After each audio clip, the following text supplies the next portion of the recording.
What's up? What's up, good people? Yes, y'all making late jokes already. Me and Ike already covered that the the lateness of black people globally. It's a thing in Africa. It's in our DNA. It's in our DNA. We're fighting genetics right now. We're fighting genetics when it comes to being on time as a people.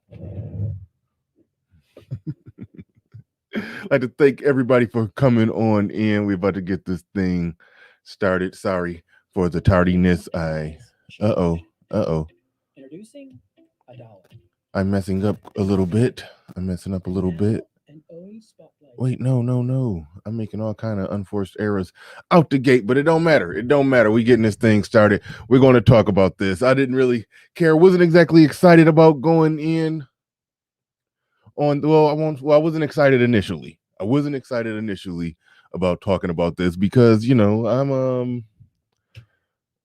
more along the lines of I like to attack the ideas, challenge the ideas, not the people. Attack the ideas, not the people. That is more my speed. That is more where I'm at with this thing. That's more of what I believe in. But this is a situation where, yes, the person himself is in some hot water, to put it mildly.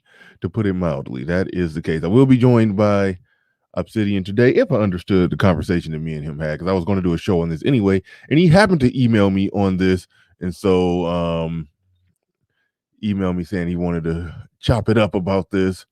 So I said, let's do it today.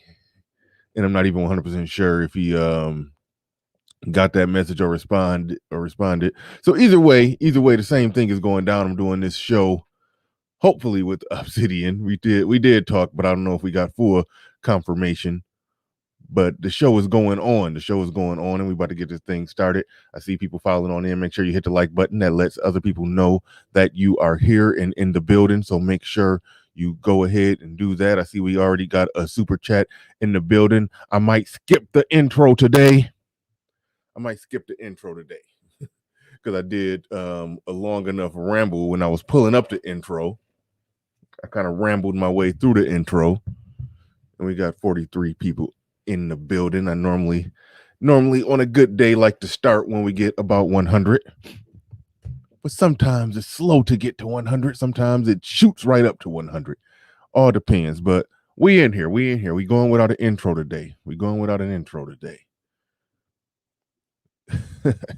Candace Lupus says, shout out to the early bird squad, by the way, those that make it in bright and early. Drop a comment before we get things officially started here. I got my keys all in plain sight. Y'all ain't see the Rolls Royce key. Yeah, I know that was a lie. Shout out to Caesar D1, who hit me with a cash app way in the midnight hour last night. Shout out to Caesar D1. Be always coming through on the cash app in. Today's show is brought to you by Caesar D1, who sent a $100 cash app in the middle of the night. We got 60 people on here. 34 on the likes. Let's get them up. Let's get this thing started. But shout out to the early bird squad. Canis Lupus says, I find him guilty. Edward Anderson says, Ninja, this a court martial, not a trial. Right on, Edward. Right on. Martin Kimano says, black men don't cheat. You absolutely right. We don't. Real black men don't cheat. But side chicks are for grown men only. For those of you who don't get the pun, the reference in the thumbnail, his first book, I believe his first book that he wrote is his first nonfiction, even though there's a lot of fiction in there. But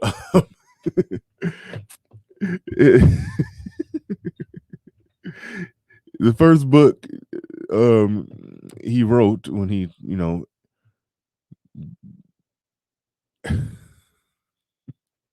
it was titled Single Mothers Are for Grown Men Only. Single mothers are for grown men only. So if you're not quick on the uptake, I did a play on those words and said side chicks are for grown men only. made it look something like a book cover, but not quite. I didn't quite nail it. I made that with myself. My editor didn't make that one. If I would have had time to get with him on that, he would have definitely killed it. But I did the best I could, tried to make that look cute. But it's pretty damn funny to me. I try to attack ideas and not people, but I will troll you with a thumbnail. I will troll you with a thumbnail. NY Kia or Kaya 31. Kia 31. It's all falling apart. LMAO. Yes, it is. Yes, it is. I'm almost disappointed. I'll explain why. BK Hammer in the building says, peace to the chat, BR salute. Omega Dreads in the building says, well, time to become a pastor or OnlyFans. Two good professions. Two really good professions. Or both. That's possible. That's possible. Says, I have no idea, but it's all profitable. Body Thug, just being jazzy in the building. Deadly River. Evron McKay. Aaron B. And Osama Abdu. That's what I was trying to make it back down to that super chat. BR and D Jax reviews for the ages. Right on, right on. I'm disappointed about one thing. And I'll go ahead and get into this aspect of it. I see somebody else came with a super chat. When he did his reply video, get out of there, new proud Derrick Jaxn getting his gone.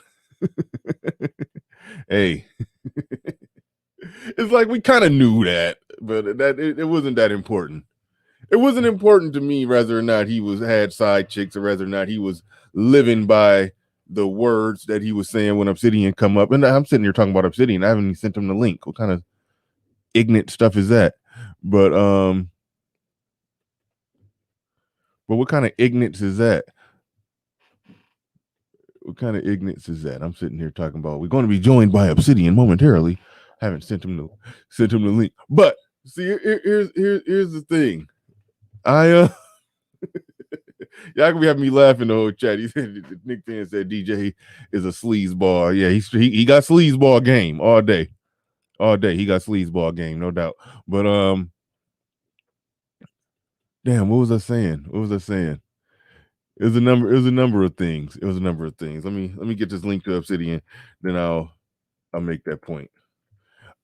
There are some things that I'm slightly upset about. BK Hammer with the super chat. With the Cash App. Thank you for that. I appreciate it. I gotta put Caesar D1's name in lights. I gotta do that. But oh man, if you're listening, the link is there. The link is sent. All right. It's two things. Well, it's a million things, but two things is starting out. It's a lot of fake hustle by some people who either found no fault in what he was saying, but now they want to criticize him now. It's like, no, you late to the party, bro. And I'm not saying everybody need to be doing content on it. I'm not saying that. But I saw a certain somebody who has a channel super chat. Why have you been dragging me in all this time for doing something and you doing the same thing? And I'm like, you had little to no criticism of the words that came out of his mouth. Now that he caught cheating, and now was, oh, no. Where I'm at with it is you didn't have to know that he was cheating on his wife in order for you to know that something was wrong with the stuff that he was saying. You didn't need to know that. And the people who needed to know that are the people who are just late to the party. It's like, no, you should not have needed to know all of that. And that's why that part of me does not care. He got caught. That's the only thing that just changed in my mind. Okay, he got caught. I didn't need to know that he was cheating. The words he could have been a complete saint, is what I'm trying to say. He could have been a complete and 100% saint. The words that came out of his mouth did not give a accurate. Whoa, when you black, I swear, some words just come out you all wrong. He didn't give an accurate. The words that came out of his mouth did not give an accurate picture of reality. It didn't. And those were the bases, that was the basis and the grounds of which I countered his points, that it did not correspond with reality. So for those of you that needed to know that he was cheating, or this news is what's prompting your raised eyebrow about him now, or prompting you to say something about him now, it's like, it's kind of fake to me. It's kind of fake. But I understand, because it is the most trending thing right now. If you just go on Google and type in the letter D, it's like Derrick Jaxn's mistress's Instagram page. That's Google going to autofill all of that for you. So I mean, I understand that it's trending, and content creators got to cover what's trending. I get it. You know, that's how it is. That's the nature of the game. I'm somebody who's made a lot of views off covering something that was trending, so I understand. I ain't tripping. But a sower of seed. I'm gonna say sour. A sower of seed. Missed your live with brother Ike, which I enjoyed. This is for that show, as well as this one. Peace, brother. You're doing some great work. Thank you very much. I appreciate that. And yeah, me and Ike been having some real good series, man. I love the way Ike think. I like that last show. How me and him normally criticize the idea of, you know, when black people quite often talk about as a collective, but we went there and talked. We spoke as a collective. How does a collective group within the framework of a country that's already up and running, a Western country, with laws that make it easy for the female crimes that we defined, or he defined as, you know, it's not the hard physical, easy to see crimes that men commit. Their crimes are, and I'm using the word crime loosely, but their crimes are psychological, mental, emotional, and all of that, especially as it pertains to relationships. And that is completely unchecked by society. Now, individual man can feed him with a long handled spoon and check it himself, but overall, it's not checked by the society at large anymore in the Western world. So we have really good conversations about what must men do going forward. And we talked about, for the first two shows, we talked about what the individual man must do going forward. But then we talked about how, in a large scale collective, on a macro scale, how can good men right the ship, so to speak? And that's a really tall order that everybody just throws out, but they don't really think about it. And even Ike was throwing out his ideas and his perspective, and a lot of people was like, nah, that ain't gonna work. And the thing is, we understood. Yes, it's a tall order. It probably won't work. It probably won't work. You have to have some real grandiose ideas. Just like the society that we're in now, where a man can be a woman and a woman can be a man. And how do you sell that to a people? How do you sell that? Somebody had a vision of that back in the 1930s, maybe even before.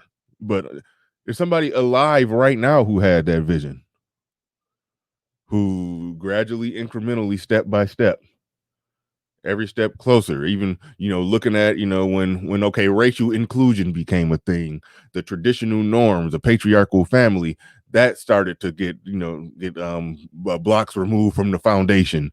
And then that started to kind of shake and wobble a little bit. Then the free love movement, and then all the various liberties, all the stuff that shout out to ARC, that stuff that he talked about in the Beta Male Revolution, all of that started happening. Society started to, you know, run amok in many ways.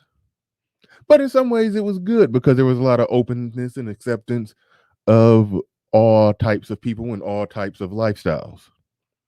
And when there was open acceptance of that, that opened the door for, okay, let's get some acceptance of gays.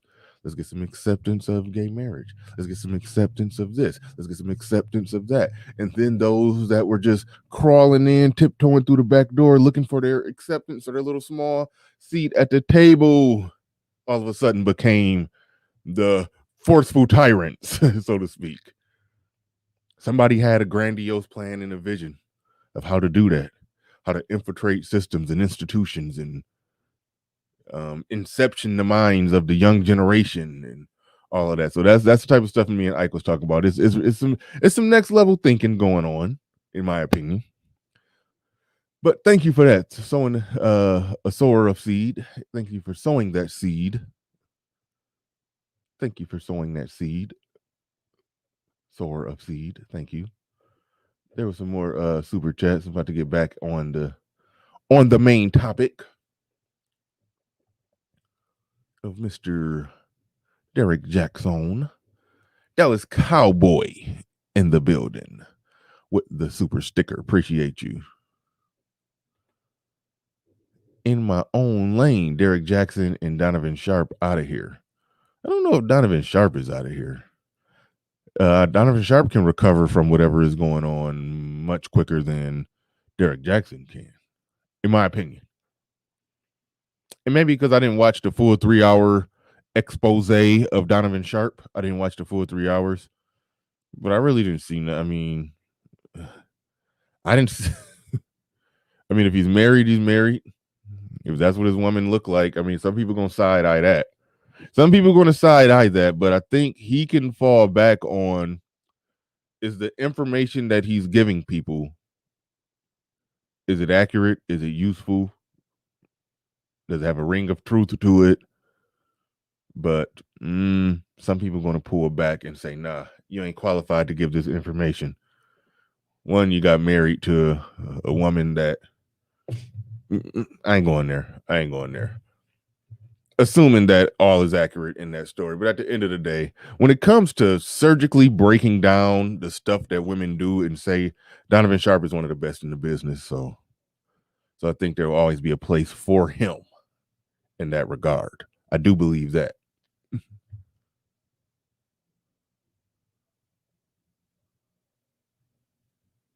I do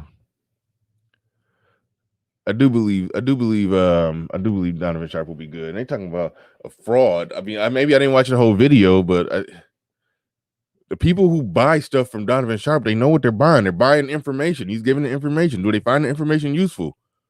Like that's the nature of the game when somebody is selling information. There are plenty of people selling courses and all kinds of information that people either buy it, they find it useful, or they buy it and they don't find it useful. That's the nature of the game when you're selling information.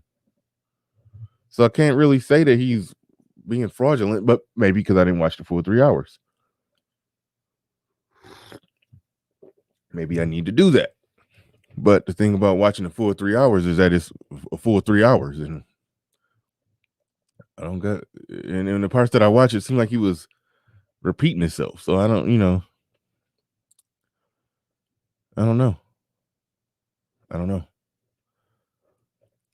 But no, I think Donovan will be good.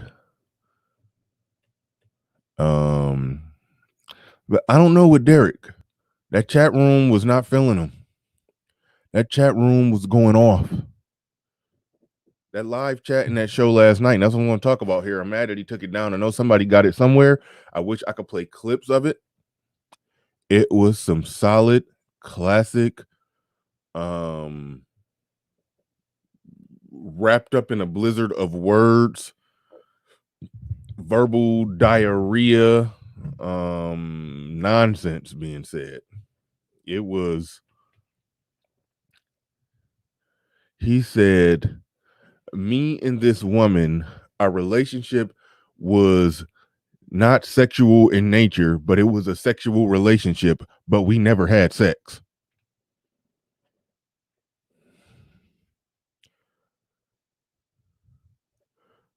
I wish you would have left it up. And I wish I would have had the wherewithal to record it. He literally said the relationship was not sexual in nature. No, he said the relationship was sexual he said it was a sexual relationship, but he said we had a sexual relationship, but we never had sex.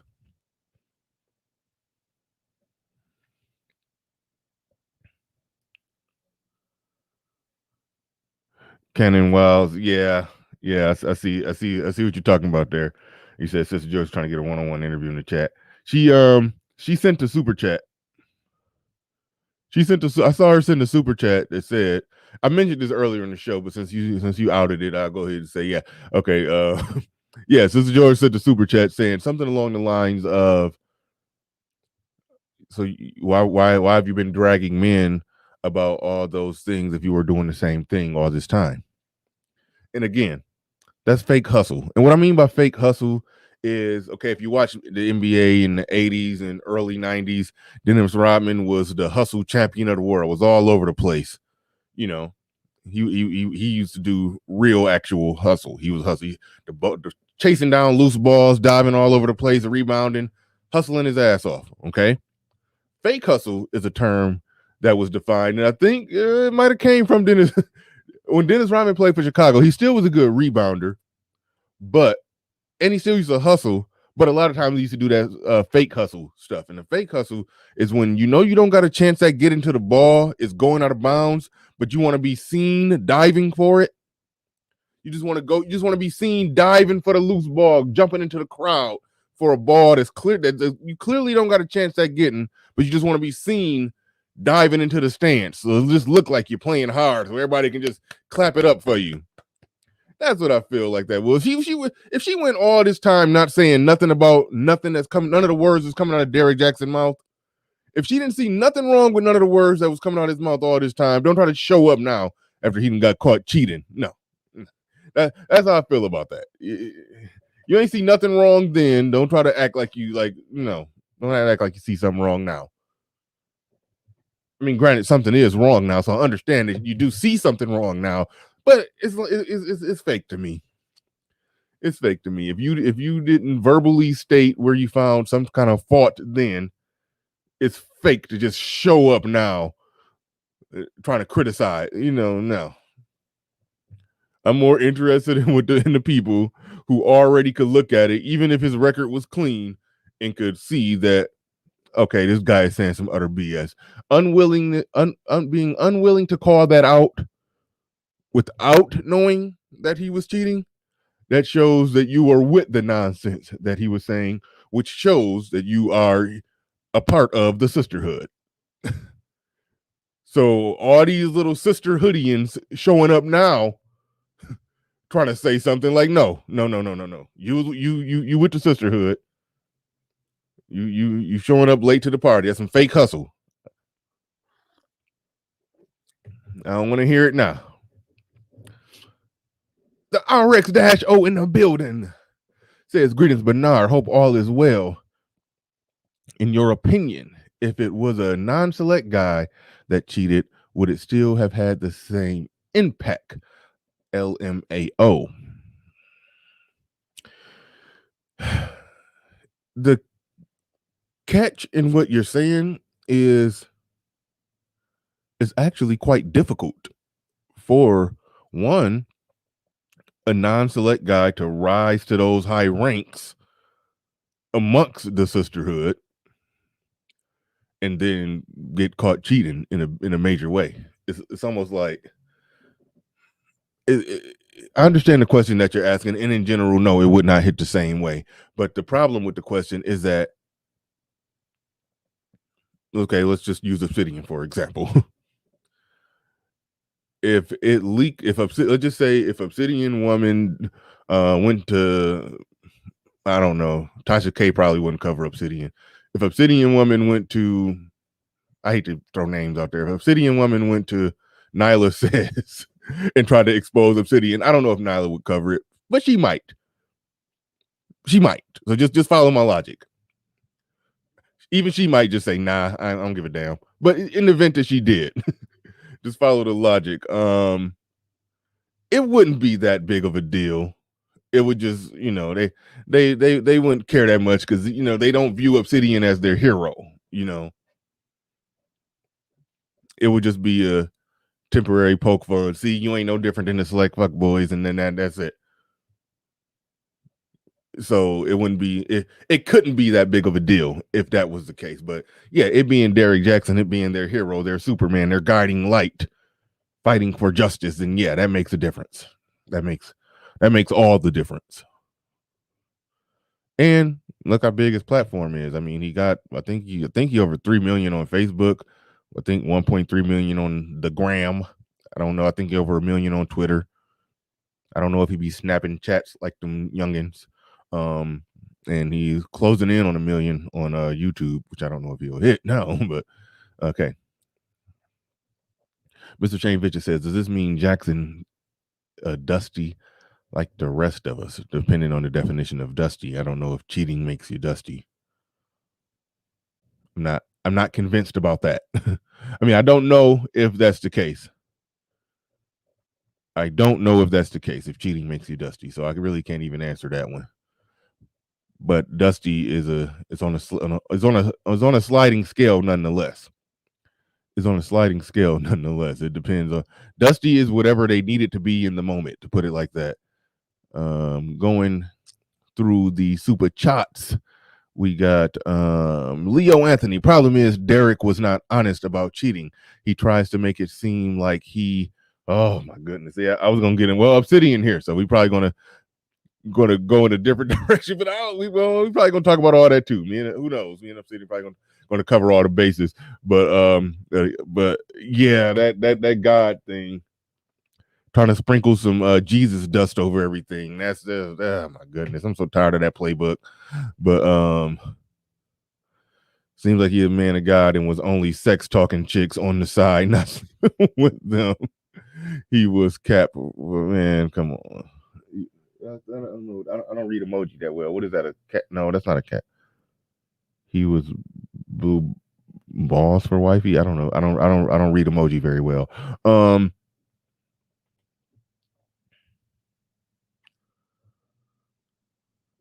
Yeah, kill dudes. It was fake hustle. It was fake hustle. Mr. Shane Vigil said Jackson will survive. The black church is still going to prove that selling black women BS will always be profitable. Absolutely. I do. Yeah. He gonna take a hit. He gonna take a hit. He no doubt taking a hit. That video, that live stream he did it wasn't half and half with thumbs up and thumbs down, but a hit is being taken, no doubt. Derrick Jaxn was out there sexting like a high schooler and called it having a sexual relationship without sex. Simping is real, LOL. No, that wasn't simping. That was lying. He was more than likely smashing. That one video, I didn't even notice this. A video that the picture that she took of him leaving his room. You could see her leg in the bed. So I mean, she's laying in the bed with seemingly panty. I mean, it wasn't a very revealing picture. You couldn't see nothing, but it was enough to see that a girl was laying in a bed in the room that he was chilling in, and you could see her leg in the. So I mean, not to get all CSI on a picture, but damn, I mean, it was things was going on.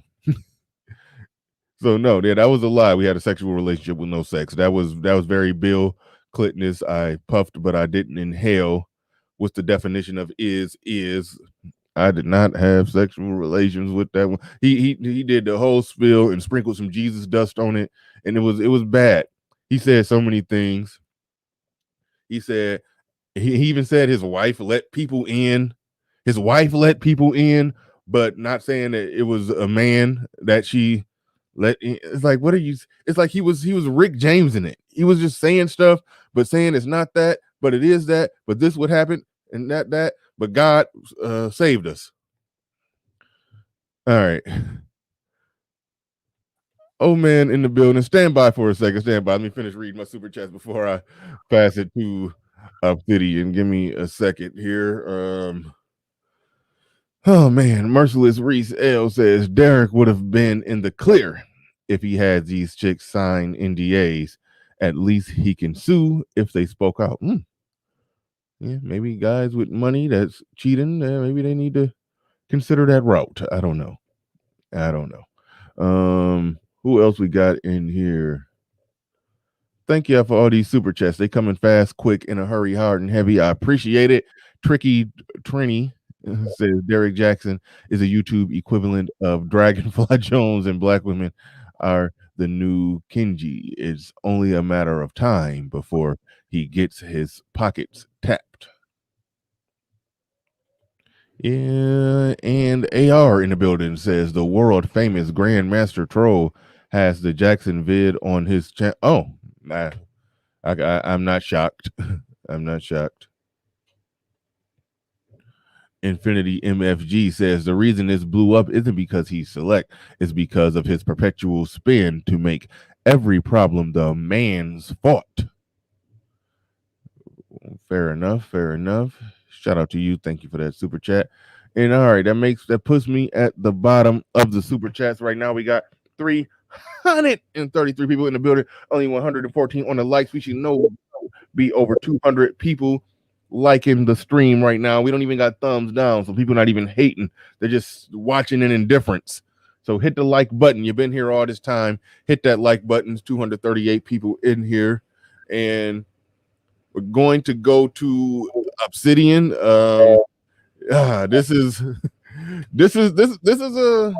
I don't even know where to start, because you, as well as myself, but you much longer than me, have been a long-standing critic of Derrick Jaxn without knowing this information.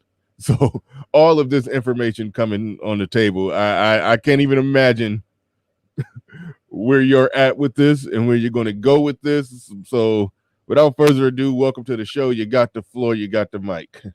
I just like to say, Smithers, release the hounds.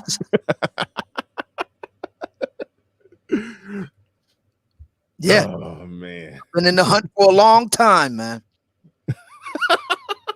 Been in the hunt for a long time.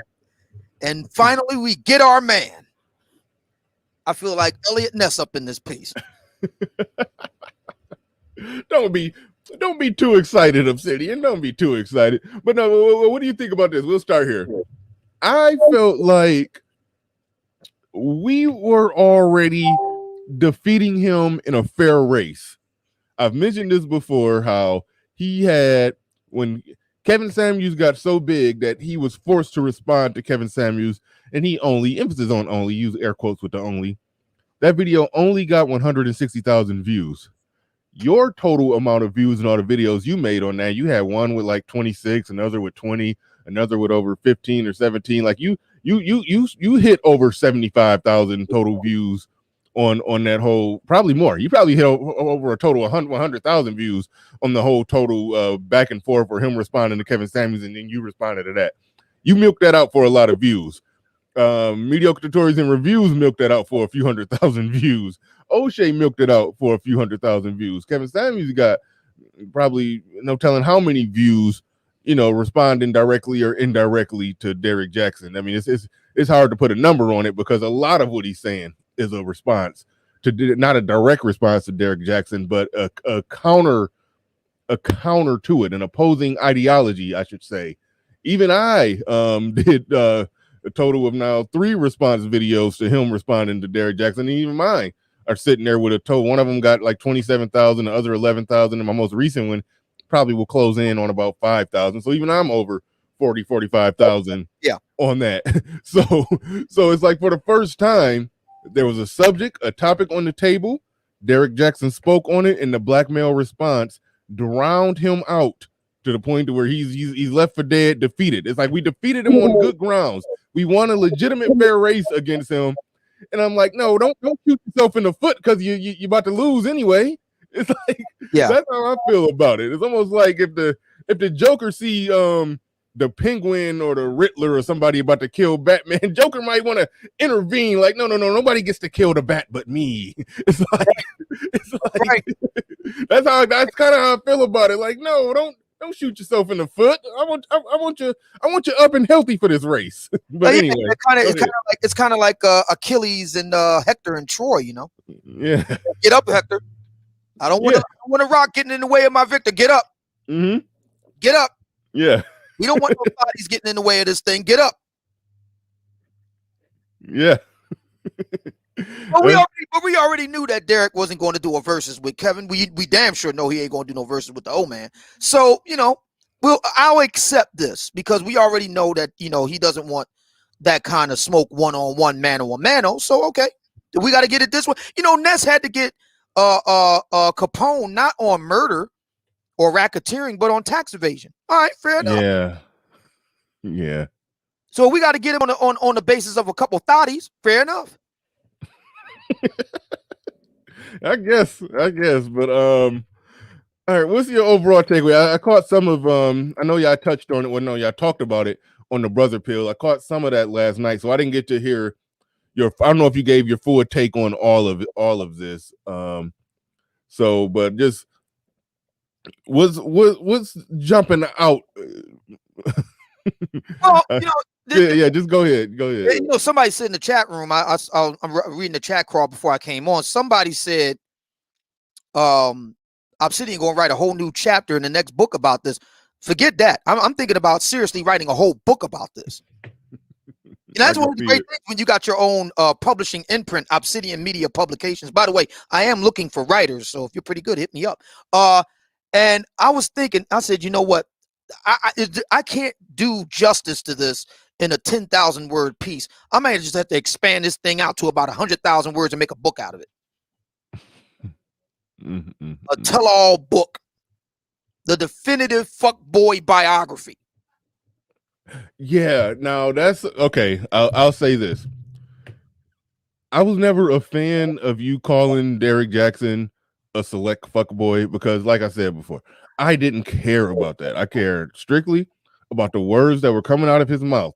He could be an absolute 100% saint. Only thing I cared about is he giving an accurate picture of reality. And if he isn't, okay, then more clear seeing people should refute what he's saying. And so that's where I was at with it.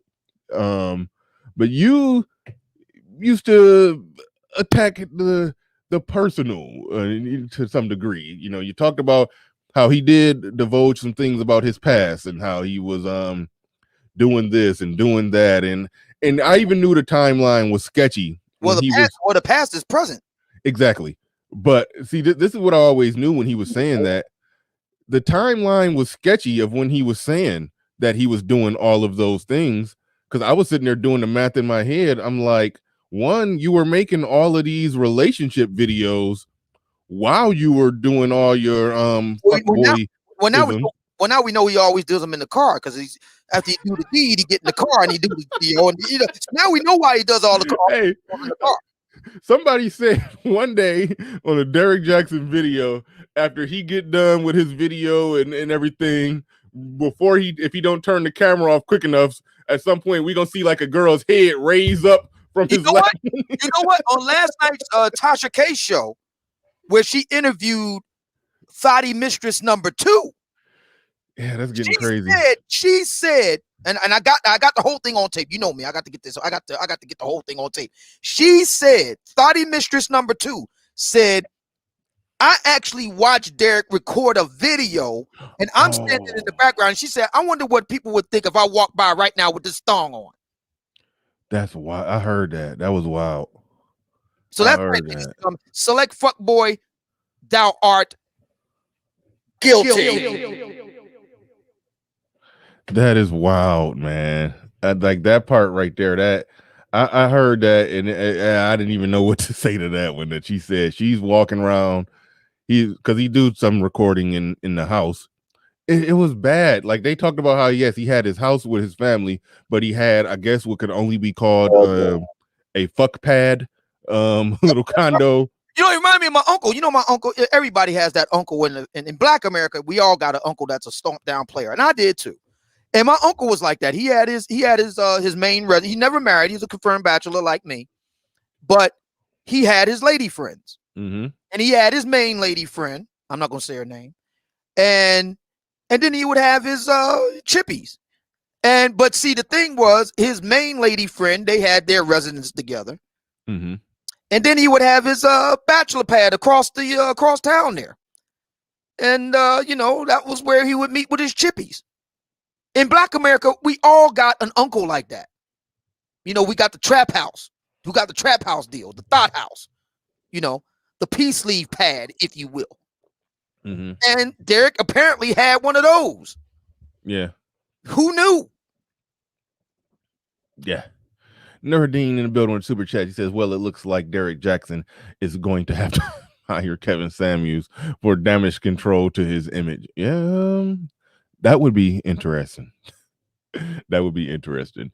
DJ Jig Tight says, do you think the monogamy, do you think that monogamy is a natural for the average? I think he means unnatural for the average man. I don't think it's natural for mammals. I think it's a social construct. And I think that's the wrong question. Well, regardless of whether it's the wrong question. And I'm going to tell you the reason why. See, Georgia Boy says something in the chat room that I think answers this question. He says, Derrick Jaxn is cool with me. Most of you gentlemen don't have the option to cheat. Now, see, this goes to this brother's comment. See, the question isn't whether monogamy is natural for the average man. The question is, can the average man do what Derrick Jaxn does? I would argue no. Let me click on Zero Super Chat before it goes away. I'll argue no. Let's hold our thought on that. He says, Derrick Jaxn validated Obsidian. We will all burn soon. Go buy Bibles. I don't know if the Lord is going to save anybody in this situation. I probably missed some super chats, so I will circle back to him. So just hold your horses on that one. He says, where's Kevin Samuels when you need him? Shout out to Nuruddin for that. The ERX, the first in the building, says Jaxn going to be all right. He going to be all right. Yeah, probably, you know. Yes, it's too early to say, but what I will say is this. All right, so we got to get our pound of flesh here, do the Holy Ghost dance and the boogaloo and all that. Yes, we were right. The old man was right. Vindicated. Get your copy of the Book of Obsidian. I break it all down there about the select fuckboys, and we can now say that not only is Derrick Jaxn king of the simps, but he is also the standard bearer and apostle of select fuckboys. It is confirmed. It's all in the Book of Obsidian. Get your signed copy right now. All the information in the chat room to get your signed autograph copy where the old man breaks it all down. So you got that out the way. And yes, this is a very satisfying point for the old man. This is a vindication with a capital V for the non-select brothers. And, you know, it's interesting because before I came on the air, somebody asked a question, and I'm going to paraphrase it. The question was words to this effect. Could a non-select brother do what Derrick did? That's a very good question. And you used me as in your response. So I'm going to continue with that argument. I would say no. Using myself, the standard bearer and apostle for the non-select brothers. I am the dating coach for the non-select guy. I would say no. I would not do. No. The answer would be no. There would not be the same outcome, right? But not for the reason that you might think. Number one, I actually have game. Derrick doesn't. Can we agree on that? Hold on, whoa. You don't think Derrick Jaxn got game? Have you seen the text messages?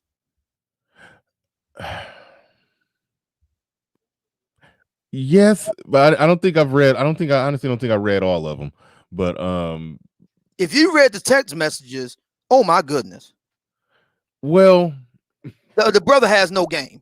The only reason I say he got game is if you're for lack of a better way to describe it, there's some wordsmith verbal manipulation skills, or just knowing how to Mediocre Tutorials and Reviews said this. He said Derrick Jaxn's true genius in what he's doing is knowing how to say exactly what his audience wants to hear. That's not it's some skill in the way that he do it. I know you would say that hold on real quick. I know you would probably say it's the shirtless, oily pictures that's doing it for them. But no, knowing how to say exactly what they want to hear, no matter what the situation is. It don't matter whether he talking about a thotty chick walking around with her ass halfway out, or a woman who did this wrong or did that wrong. He knows how to inception into their head that is not their fault. Whatever's happening with them, you shouldn't be blamed. He knows how to say the right magic words to remove all guilt from them and make them feel good, and in his own way, make it make sense. Now, any rational, logical. True. Well, if that was true, why was he whipping his junk out on girlfriend? That's what she said last night. He just came there and just whipped his junk out. Okay. If that was true. Okay, he's gamed down women to the tune of millions of subscribers, followers across all these social media platforms. I'm not talking about that. I'm okay, I'm talking fair about enough. actual game, 1-to-1 with a woman. We have the receipts. Okay, I'll give you that. Now, by the way, you've seen me in real time, do my thing in real time, and everybody can admit is that, yeah, Obsidian got some game. So just compare that and compare what we know about Derrick Jaxn, and you make your own judgment. Fair enough. The things that the women have described is not the actions of somebody who has game. I will give you that. But overall, when I see somebody who just that good at saying that much BS in that much short amount of time and make somebody feel good after they get done hearing it, you would think he had a good game. Put it like that. Now, what I'll say is this: that so if all the stuff aside, and we all know what's going on here, it's all over. But people are saying, "Oh, Jaxn will survive after this." I'm not so sure. Tasha K ain't nothing to mess around with. Nobody will confuse her with being the next Connie Chung or Barbara Walters. Granted, but you do not want to get on the bad side of that woman. You don't want to get on her bad side, because once she gets a bug up underneath her bonnet, that's it. And I mean, she feels some kind of way about Derrick, and she's been on a tear on this guy for a good long minute, and she finally got the goods on him. He didn't even get off the air 5 minutes before she went live with more receipts, mistress number 2. That was calculated. Yeah, I think before the week is out, we'll see about half a dozen. This is going to be bigger than Governor Cuomo in New York. It's already 3. We've only heard from 2, but Tasha K says she spoke to 3. So it's getting wild out there. Let me deal with these super chats. We got super chats coming through fast. Yeah, keep going. We got a lot of money to make the day off this shit. Come on. Right on. The Mac, the trucker in the building, he says this Derrick Jaxn debacle is everywhere. They talk about it on Atlanta. Oh man, Atlanta Ready. He on. It's bigger than social media. He all over, man. Atlanta radio stations this morning. He's done, bro. Nuruddin. Oh, I already read that one. Oh man. But Obsidian will have to do now. Get him. Shout out to a lot of people talk about that. Talking about some Obsidian. Get him. Hold on, I got a lot more super chats. Hey, appreciate everybody coming through on the super chat and appreciate the 500 viewers that we got in the building. Make sure y'all are hitting the like button. My man Black Wolf Inc. in the building. He said the good brothers are united. Captain, check your Cash App and email. You know what to do next. Oh man, please do a breakdown of the Justice League Snyder Cut. I love the whole thing. I haven't seen it, man. I'm too focused on this right here. This is better than the Justice League, better than WandaVision, better than the Falcon and the Winter Soldier. Screw all that. We got to deal with this issue right here. Mr. Wright in the building says, good morning, all. I already have the ebook version of the Book of Obsidian. Where can I expect an audio version to buy? I'm working on it. I'm still, I've already sold out 2 shipments of signed copies. I figure if I'm going to be doing appearances and stuff like that, push the signed copies, because this truly is a historic moment for the black manosphere. I have been long laboring in the vineyard on this piece right here. And, I write about Mr. Jaxn extensively in the Book of Obsidian. I have been vindicated with a capital V. So you want to get a piece of history, get your signed copy. I've sold out 2 shipments. I sold out the first shipment, a personal shipment of books that I got from my publisher, Book Baby. I want to give them a big shout out. They are Delaware Valley, Philadelphia area business. I always want to do business local. So shout out to my publisher, Book Baby. Yeah. And sold that shipment out. Put in for another shipment last Monday. That shipment ain't even here yet, and that's already sold out. I got to put in for a 3rd shipment before the end of the month, And I suspect that will be sold out before it even gets here. You want to get your copy of the Book of Obsidian. It's a big door stopper. It doubles as a device to stop bullets. You can do that. You can use it to keep your window open in the summertime. You can use it like Jason Bourne and help you beat somebody down with it. And it's also a really good book to read as well. You can read all about the fuckboy himself, Derrick Jaxn. You heard it here. I talked about it.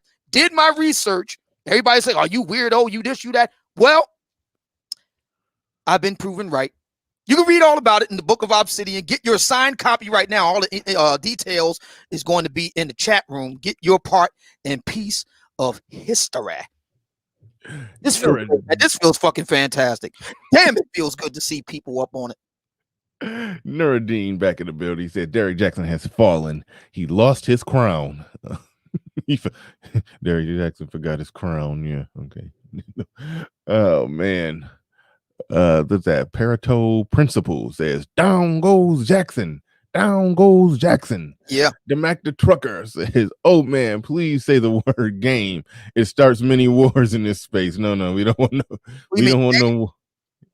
Oh yeah, well, Derrick don't have no game. It's apparent. When I was looking at, I was wondering because let's just get right to it because this really, and I know a lot of brothers in the Black manosphere have had a lot to say about this, and we're gonna get into that. We're gonna stretch our legs out and really get into all the nooks and crannies with this thing. But I would like to respectfully submit that though Black women definitely have a lot to answer for, we got to get to that later on. But a lot of the theories that Black men have advanced in the Black manosphere have just not been borne out. I mean, they sound good. The theories sound great. Let's take theory number one. Guys like Derrick Jaxn are the genetic alphas. They just walk into the room and it's on and it's on and on and on and it's just on the popcorn. Well, that sounds good. But in actual point of fact, I don't know about that. How can we say something like that? Because Thotty number one, let's look at the timeline. They've known each other since 2009. He's been wanting to hit it since then. But you want to know what kept them from hitting it, Bernard? 2009 now. This is before Derrick Jaxn became the Derrick Jaxn we know today. You want to know what kept them from hitting it? 1, no game. 2, no money. He only started to be able to hit that when he was able to have it flued out, here and flued out there, flew out to Miami, flew out to Mexico. Then he could go ahead and hit it. So what do we learn here? It don't matter how tall you are, how many muscles you got, that jawline, no money. If you want an Instagram grade chick, no money, no honey. Okay? Don't matter how tall you are. Don't matter how many muscles you got. Don't matter what your jawline looking like. No money. You want Instagram model grade. And the first chick does come really damn close. She's in the ballpark of Instagram-ish kind of chick. Yeah. No money, no honey. Especially if you ain't got no game, which we know for a fact he ain't got. He ain't got no game, and back then he ain't had no money. I think it's okay. Let me try to unpack what you're saying here. I think it's some truth to it. If you're talking about the really high quality Instagram grade chick that could just get over 100,000 on Instagram just based off how she look, if that woman knows half of her worth out on the market, she's not going to have sex with too many broke dudes. Even I don't care how sexy they are. She's selling herself short. She should be trying to, capitalize a little bit more on that beauty. Or in most cases, most of them do try to capitalize a lot more. My brother, they're gonna get the bag all day and twice on Sunday on this thing. What do you think they coming forward now? He got to give up the pound of flesh, brother. Yeah. That's why do you think they're coming out the wood? Of course, it's about the money. That's what it's always about. And that's one reason why the non-select brother like me wouldn't move that way to begin with. Look, if you're going to make that kind of move, then the first rule has to be discretion. But guess what? Discretion of having a kept woman, guess what that takes? Discretion having a kept woman? Yes. Oh, I thought that was rhetorical. You waiting on my answer. I'm assuming this takes to have a woman be discreet and have a kept woman. Yeah, it takes money. Thank you. Yeah. Takes money to do that. You want a black woman to stay, black women with the big mouth they got, you want them to stay quiet? Oh, it's gonna cost you, brother. It's gonna cost you. Now, see, I know that. I understand that. Which is the reason why I wouldn't mess around with these broads. Are you kidding me? Find a black woman today that can keep quiet, and I'll find you the next Queen of England. Stop it. Cornelius Bellamy says, D. Jax is like many women. They just want to hold in peace. Let them be great. Thank you for the super chat. Appreciate that. He says, Tommy took her on and won. Jackson will be all right. It's from Natasha K. And Tommy, do you know anything about that? Just, I know it's off subject, but real briefly, do you know anything about that? Tommy Sotomayor and Tasha K had a beef and went back and forth apparently or something? I wouldn't even put the two in the same. First of all, Tommy's actually got game. That's first of all. Tommy is really good. See, Derrick is good with word salad, and he's good in short bursts. Mm-hmm. I always suspected that about him. He's good in real short bursts. So anything under 5 minutes, he's great. He's like George W. Bush. Remember George W. Bush? George W. Bush could never do, extemporaneous, off the cuff, long form talking shit. And he had to do it in short bursts, and he had to read off a 3x5 card. Wow. Yeah. That's Derrick Jaxn. Tommy Sotomayor is more like Bill Clinton. Bill Clinton can just riff off the cuff and do very well at it. Mm-hmm. Tommy's got game. The problem with Tommy is he doesn't know. He overreaches. He overreaches emotionally. He overreaches tactically. So the problem with him is he gets in his own way and messes himself up. He should know when to stop. There's a saying in sales, when you know when to stop. You just say just enough and then stop. Tommy doesn't do that. But he does have game, though. Oh, Tommy does have game.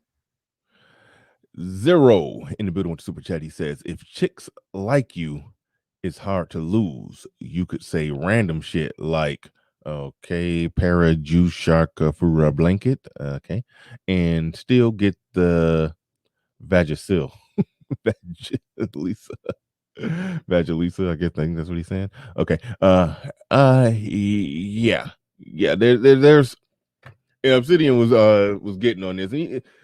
If you draw the line and you say, talking Instagram model grade, yeah, money is going to carry you more than looks. I think there's a certain type of woman that's attractive. She may not be 1 million followers on Instagram attractive, but definitely attractive, that the looks, swag, six-pack muscle dude can jawline dude can, get on with. You know who that's going to really attract and drove? Now this is where the brothers have a theory. Mm-hmm. The brothers' theory is this. I'm talking about the brothers in the Black Manosphere. The brothers in the Black Manosphere theory is this. He needed to get a beard. Okay? He needed to get a beard. He needed to get the kind of woman, the average at best, plumpy, kind of frumpy, dowdy type of woman, kind of like a Jesse Williams. He had to do that because that's his audience base. I think that's bunk, and I'm going to explain why. But let's just go along with that for a minute. See, all those muscles and all that sort of thing, that works really well for the average at best crowd. But see, for the Instagram model grade chicks, that don't mean shit. You know what means something? Money. I know a lot of brothers don't like to hear that. I know it, but it's true. Well, Derrick Jaxn's woman, and I don't want to focus too much on his wife, but if I understand it right, they were college sweethearts. Like, they go all the way back. And so, yeah, I mean, they go back way before the money, way before it was even possible for them to have money. I think they go back to practically teenagers. Oh, yeah. And so he married the high school or married the college sweetheart who he got pregnant right when he was on the way rising up, and then so he married her. It was almost, and we see that a lot with a lot of guys who are leading men, as you call them. They're the leading men. They're making a lot of money. They're doing good. They're very successful. But if they're with the woman that they got with back when they were a starving artist, then yeah, if they stay with her over that time, that woman is going to look infinitely less attractive than the woman that they can get now that they're at the top of the world. So That's more or less what that was. I don't think it's that he made a calculated decision. Let me just find an average at best frumpy looking chick just because it'll fit the image. It Yeah, was, I don't believe that. I don't believe that. yeah, I don't believe that. I just think the woman that he was dating, like they've shown pictures of the two of them back in college, and they looked comparable. They didn't look like he was dating down in the looks. They looked about right. But he knew this other chick since 2009. He couldn't afford her. Men get the women they can afford. Tom Liker's been saying this forever. Men get the best woman they can afford. That's what he could afford at the time. Then he got more money and he could upgrade, and the rest, as they say, is history. He finally was able to smash that last year, 2020. So let's get this right. It took him 11 years to get his money up to get that Instagram grade thotty. Now I want you to think about that and let that sink in for all you brothers out there of the church of the jawline Negro. I want you to let that sink in for a minute. Silent Lamont says Derrick Jaxn apology tour gonna make money. Ben Flavor Red Pill Aware says Kevin is going to put him to rest tonight. I strongly doubt Kevin will even respond to it. No. If he does, it will be it definitely won't be the topic of Kevin's show. Kevin's gonna do his normal show, and he may just throw in a little subtle jab because Derrick. Okay, oh man, I was gonna play it, but Derrick Jaxn in one of his videos was talking about that guy, that high status, high value guy, having the character and the temperament and all of this not to cheat because of this, because he's talking about himself. Oh, by the way, can we all agree now that Derrick Jaxn has been doing one long Usher style confessional? Can we agree about that now?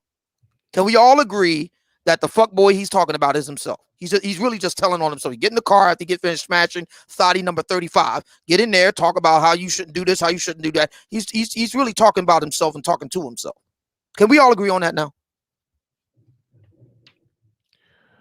Yeah, I didn't look at it like that because I didn't care, but yeah, he's I mean, you can't deny it at this point. I mean, okay, I'll play the clip that more or less proves that he's talking about himself. I'll pull it up. Let me all I'm asking him to do is just to say that, ladies, I'm the fuck boy that you've been waiting for.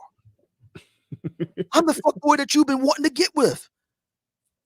See the argument from a lot of brothers in the black manosphere are going to have to come to grips with some theories that they've held on to that just aren't true. It ain't what you know that gets you into trouble. It's what you know that just ain't so. See, a lot of brothers in the black manosphere want us to believe that it's the non-select brothers that are on the sideline seething in impotent rage. Nothing could be further from the truth. As a standard bearer and apostle of the non-select brothers, we're saying, ladies, have at it. Knock yourself out. Just understand what you're getting. You are getting a fuck boy of the first order. And when you do invariably get fucked over by the fuck boy of the first order, you can't come back here. You know, like Erykah Badu told Tyrone, you can't use my phone. That's all we saying. Go do you. Knock yourself out. Have fun. Go with our blessing, sister. Just understand, when you get rode hard and put out wet, you can't come back here. You don't have to go home, but you got to get the fuck up out of here. That's all we saying. Black Wolf Inc. in the building. He says, oh man, this explains why his book, Don't Forget Your Crown, was 50% off for so long. Derrick Jaxn coronavirus sale is back, baby.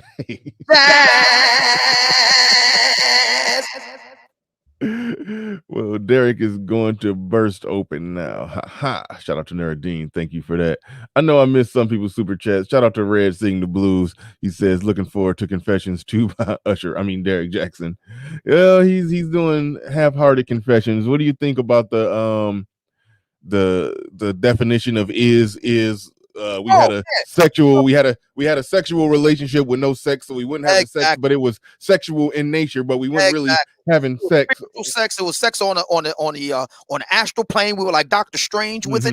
We were on the astral plane, Method Man, and go inside my astral plane with it. We were doing the nasty there, but we didn't do it in the real world. Derrick was born in 1989. He's 31 years old. He'll soon be 32. And our, president number 42, William Jefferson Clinton, in the summer of 1998, said the following immortal words when he was questioned as to whether or not he had any dealings. That's what we like to call it in Black America. Any dealings with one Miss Monica Lewinsky. And we all know what Mr. Clinton said, those of us of a certain age. Now, listen, I got to tell you right now. I want to tell you right now, I did not have sexual relations with that woman, Monica Lewinsky. Now, Derrick may not be a student of history at the time. He wouldn't have even been 10 years old. But isn't it interesting how history repeats itself? Because that's exactly what he said last night. I did not have sex with that woman. And we all know you did, Derrick. You lying like a motherfucker, man. You lying. Bill Clinton was lying through his teeth. I remember it like it was yesterday. I'm sitting there watching it live. I said, Bill, you lying, man. You know that you got a blowjob. You know it. You know you got a blowjob. You know you bust all over that dress. You know it. You know you did it. You lying. You lying. I'm looking right at you, Bill. You lying. And I was looking at Derrick last night. You lying. You're lying. Very. You flew her out to your crib. You flew her out to Miami. You flew her out to Mexico. You lying. You're lying. Very few people in that chat room was going for it. Like it was bad. It was bad. Like it. Sometimes when people get in hot water like that, they do have their own little way of making it seem plausible. But it was just. It was just no. It wasn't working. It was not working. That's no other way to put it. It was not working. I've been told that I've missed quite a few super chats, so I'm pulling up the analytics right now, and I do got a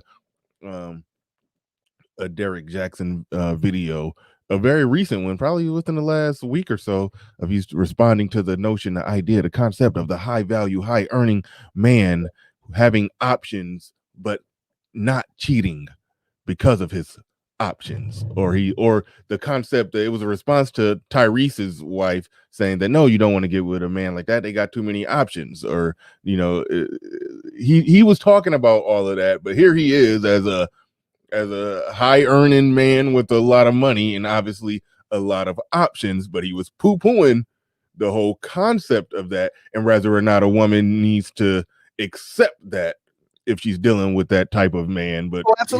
But here he is. Look, we have to give our brother St. Kevin big kudos for this. Ladies, you wanted this.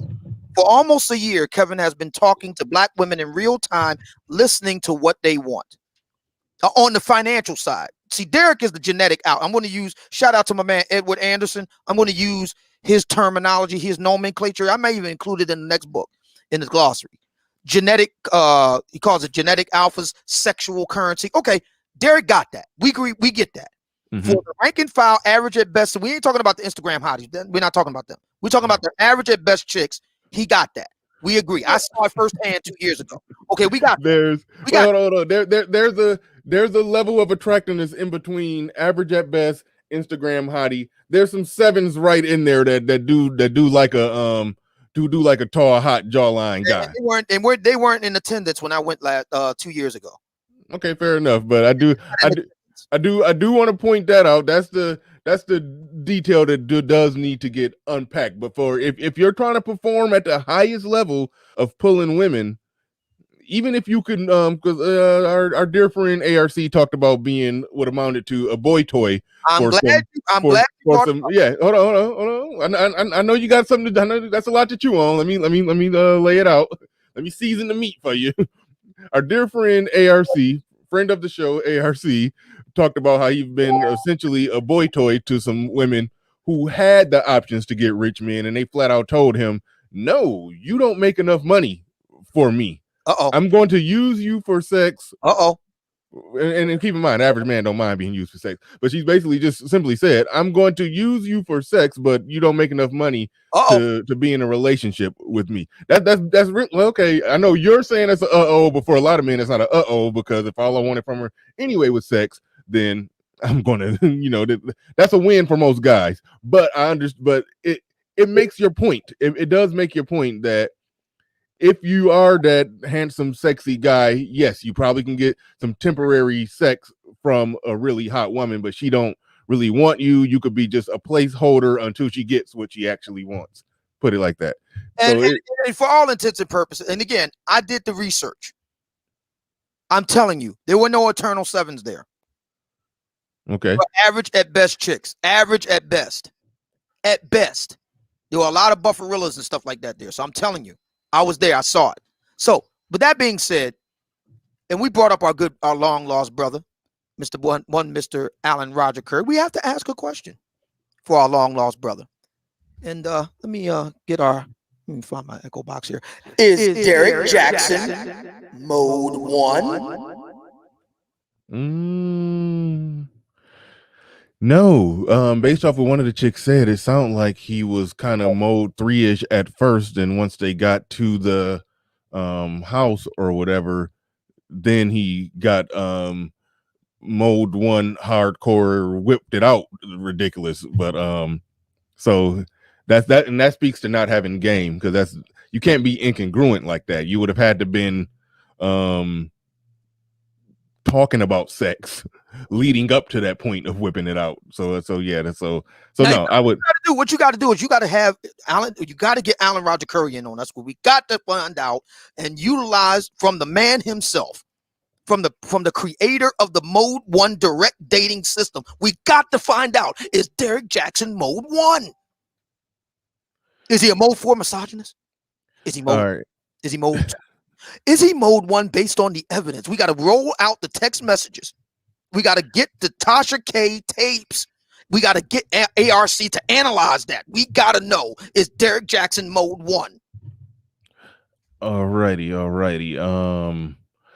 I got to get through these super chats. I don't know if you had let me get through these super chats. I'm going to play a video that's funny. It's funny to listen to now.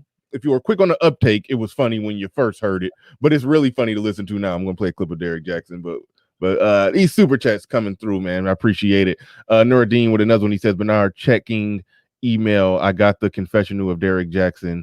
Open it up and let the world see. I'll check that right after I read these super chats. Michael Ross in the building. He says, almost 600 today.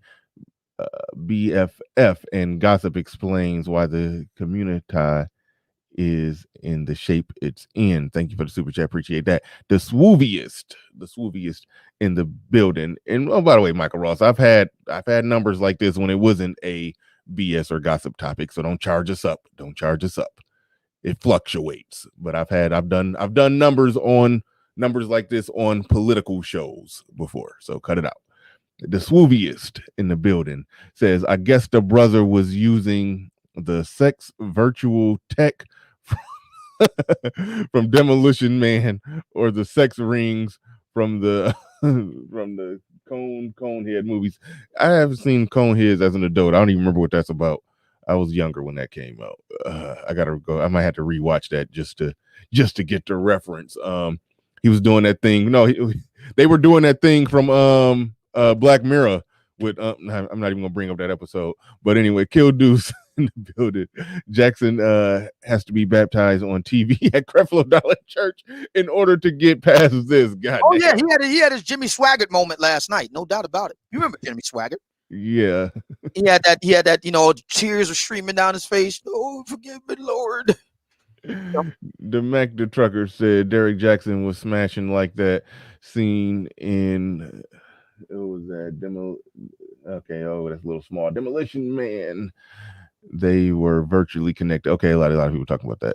He says, JR in the building. Shout out to JR. Says this situation will disprove a talking point of MGTOW that a high status, high money, handsome guy gets an unlimited supply of top tier beauties. Many of his mistresses will be average at best. Well, one of them is definitely high. Both the one of them is above average. Look like she might got some ass back there, but we can't really see from the one picture. Butterface. You mean the one from last night? Yeah. Oh yeah, she's a butterface. Yeah, she might be working with something. She looks fantastic from the back, and from the pictures I got, Derrick Jaxn approves because his big mitts is all over her behind. Oh damn.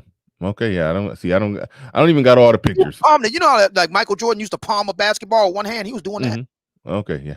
Yeah. And there's a lot to palm there, I have to admit. Okay, so yeah. Yeah, and I've said that before. That's quite often how a lot of men cheat.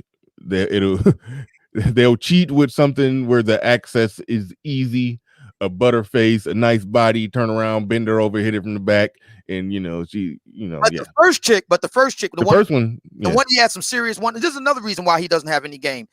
A brother that's a skilled and studied gamesman never suffers from one-itis, and Derrick had it bad. Yeah, it kind of, if we believe that story, it does sound like this was the chick that he always wanted, the long lost one he got away. It does seem like that. If assuming that you're talking about the first mistress that came forward, or are you talking about his the first one. And see Yeah. what I want to point out here is that, like I said again, beauty costs, brothers. Listen to your Uncle O here. Beauty costs. Okay, that's true for any man. I've been saying this for the longest time, and I know a lot of brothers don't want to do it. I know you don't want to do it. You don't want to hear it, but we have to fuck for a flat rate. And beauty costs for any man. Doesn't matter how tall, how short, how good looking jawline you are. Beauty costs. Ask Derrick. He done spent some serious frequent flyer miles on that chick. Oh, in this video that I'm about to play, he mentioned paying for options. Cause talking about guys that have options and they willing to pay for options, and he paid for some options too. But anyway, Body Thug, and that fix your theory that he's talking about himself. But Body Thug with a super chat, he says this give more women hope. I don't know how or exactly what parts you're referencing right there. Tank Johnson says these O's ain't loyal. DJ should have known better. The wealthy firefighter in the building. He said the sisterhood is humiliating his wife. Shaking my damn head. I'm divided on that. I mean, part of me feels like, hey, lay off the wife. I don't know if anybody really going. Yeah. I really do feel sad for her, and we'll get into her a bit later. But I really do feel sad for the long-suffering wife. I think unless we get data and proof to the contrary, I think it's fair to say at this juncture she truly is the long-suffering wife in this, and I have a soft spot in my heart for that. This Derrick is a piece of shit for one reason and one reason alone. It's not because he a jawline so-and-so. It's not because ladies want to bang him. No.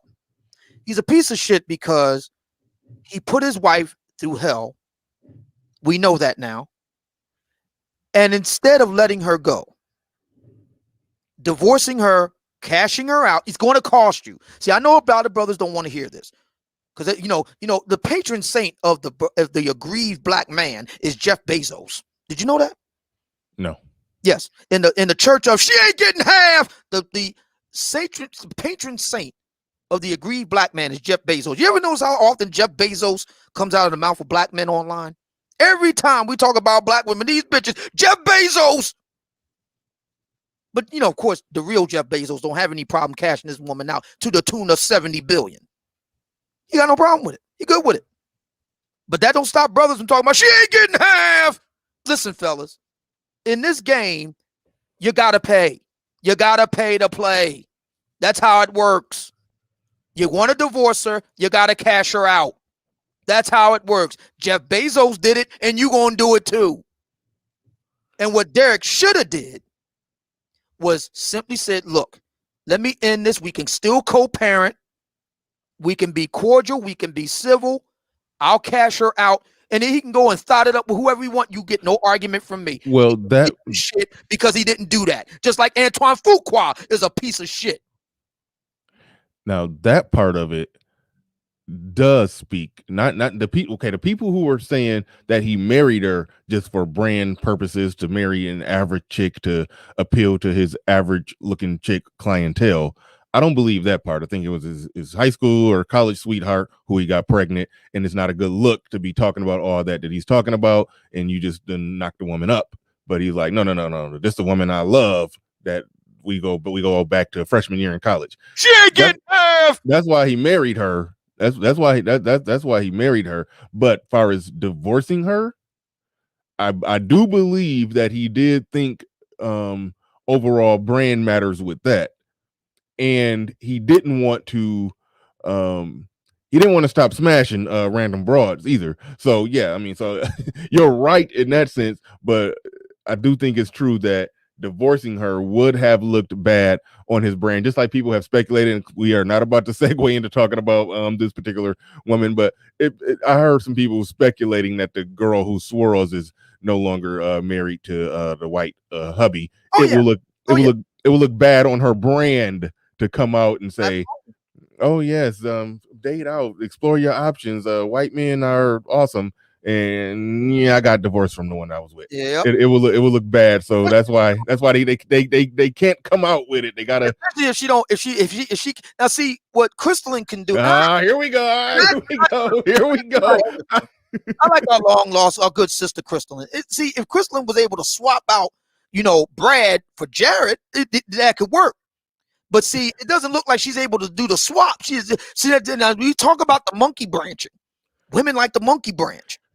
But where's the monkey branching? Crystalline let go of one branch, but she can't get onto the other branch. She couldn't go from Brad to Seth, or Brad to Jared, or Brad to Kyle. What happened? Right. All right. Daryl L. II says, got my signed copy, looking forward to what you got to teach the black man. Shout out to you. I think I'm making it down here. He said, Silent Lamont says, old man stroking his cat now. That's funny.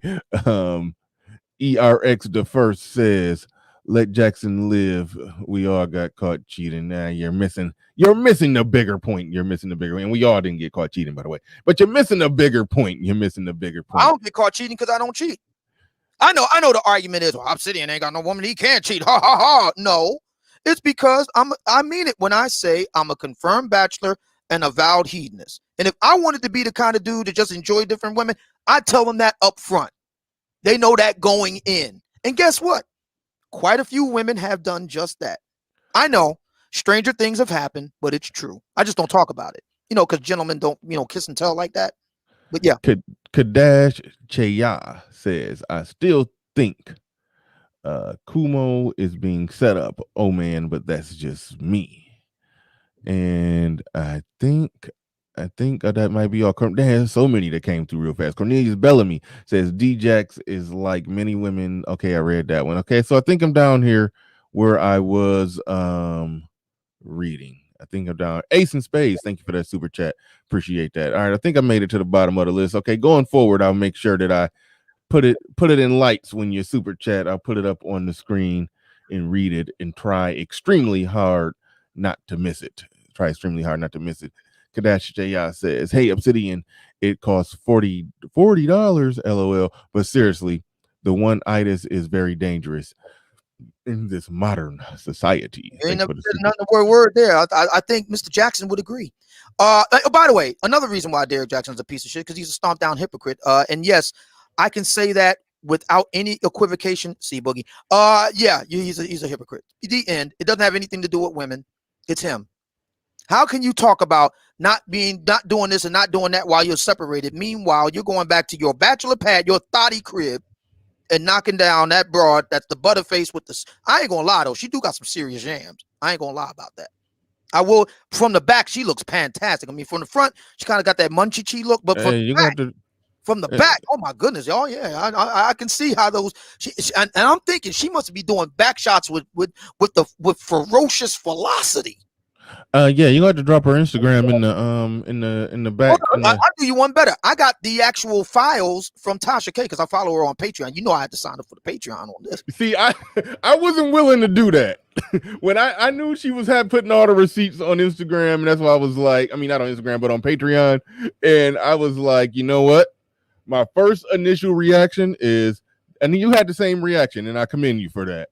We don't have hard evidence in front of us. Let's presume innocence until proven guilty. So you step back and pump the brakes on it. I step back and pump the brakes on it. And that says a lot because we're two of his biggest critics. But we stepped back and we pumped the brakes when all that evidence came in and it was overwhelming. It was like, okay, now we'll talk about it. But if you got the images, I mean, I just emailed them to you. You can go and check it right now. You can see it for yourself. All right, yeah. I'll go from my Dropbox to yours, so to speak. I just emailed it to you. And, okay, cool. Feliz Navidad. I'll check that out. Let's see. I will give him this though. I mean, she does got some nice jams though, man. I'll grant you that. Fair enough. And you know, We shall see. if she can ride and throw it back, you know, with ferocious velocity, I mean, hey, I look, I get that. See, the problem I have here isn't the sex. I got no problem with the sex. I got no problem with a brother wanting to sample all the lilies in the field and whatnot. I got no problem with any of that. My thing with Derrick is, number one, you're the fuck boy that you're talking about. You need to admit that. You need to tell ladies that so they know exactly who's who. Number two, you need to stop throwing brothers like me under the bus. Number three, you need to have divorced your wife. Don't be bringing another. Oh, damn.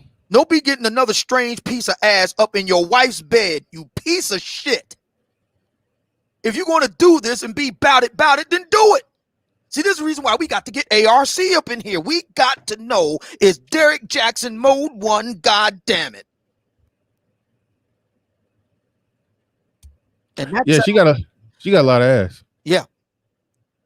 I mean, you can kind of tell from the front in the picture that Tasha K used, but yeah, no, this is this is certified. Yeah, she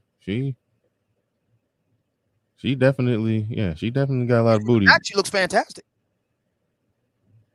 Yeah. I'll give a I guess I might, well, it's like that picture is almost too much. I don't even know if I want to. By the way, we have to let everybody know.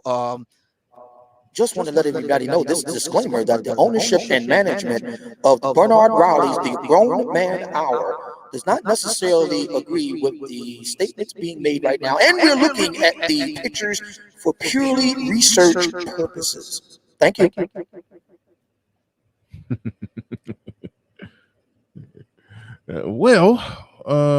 Let's see. Nope, not there. It's a lot of it's a lot of stuff in here. And I'm not talking about all the files, not the ass. But all right, let's see if I could very briefly, for those, I don't want nobody to leave the show trying to find it, so I'll just go ahead and show it. Screen share, how do I?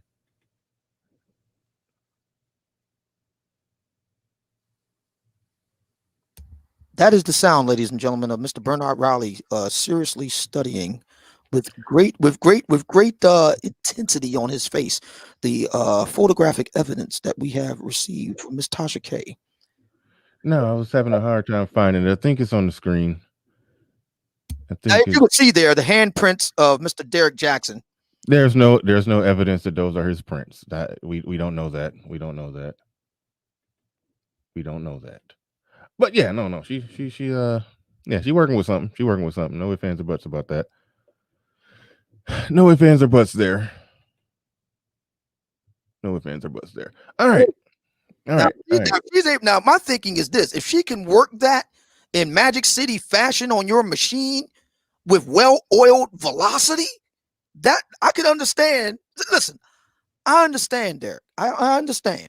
I'm just simply saying you went about it all wrong, bro. I understand. You just went about it all wrong. You should have cashed the wifey out, moved her to the side, and then you can get the well-oiled machine up in there. I understand. I get it. That's all I'm saying.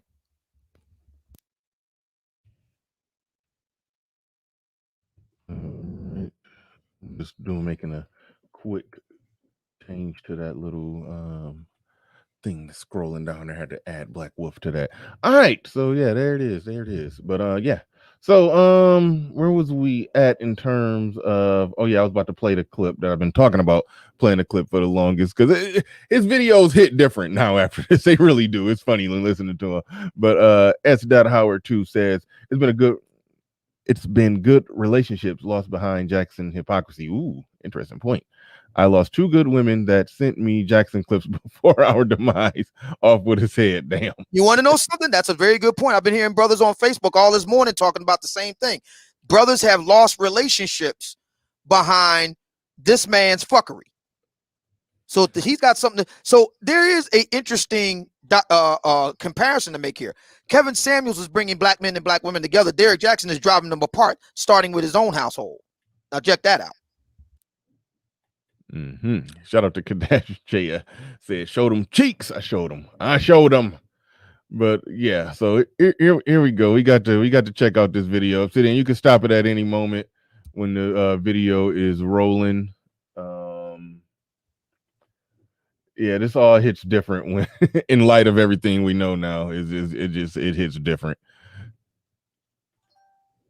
Hold up, that's not what I meant to do. That's not what I meant to do. That's what I meant to do.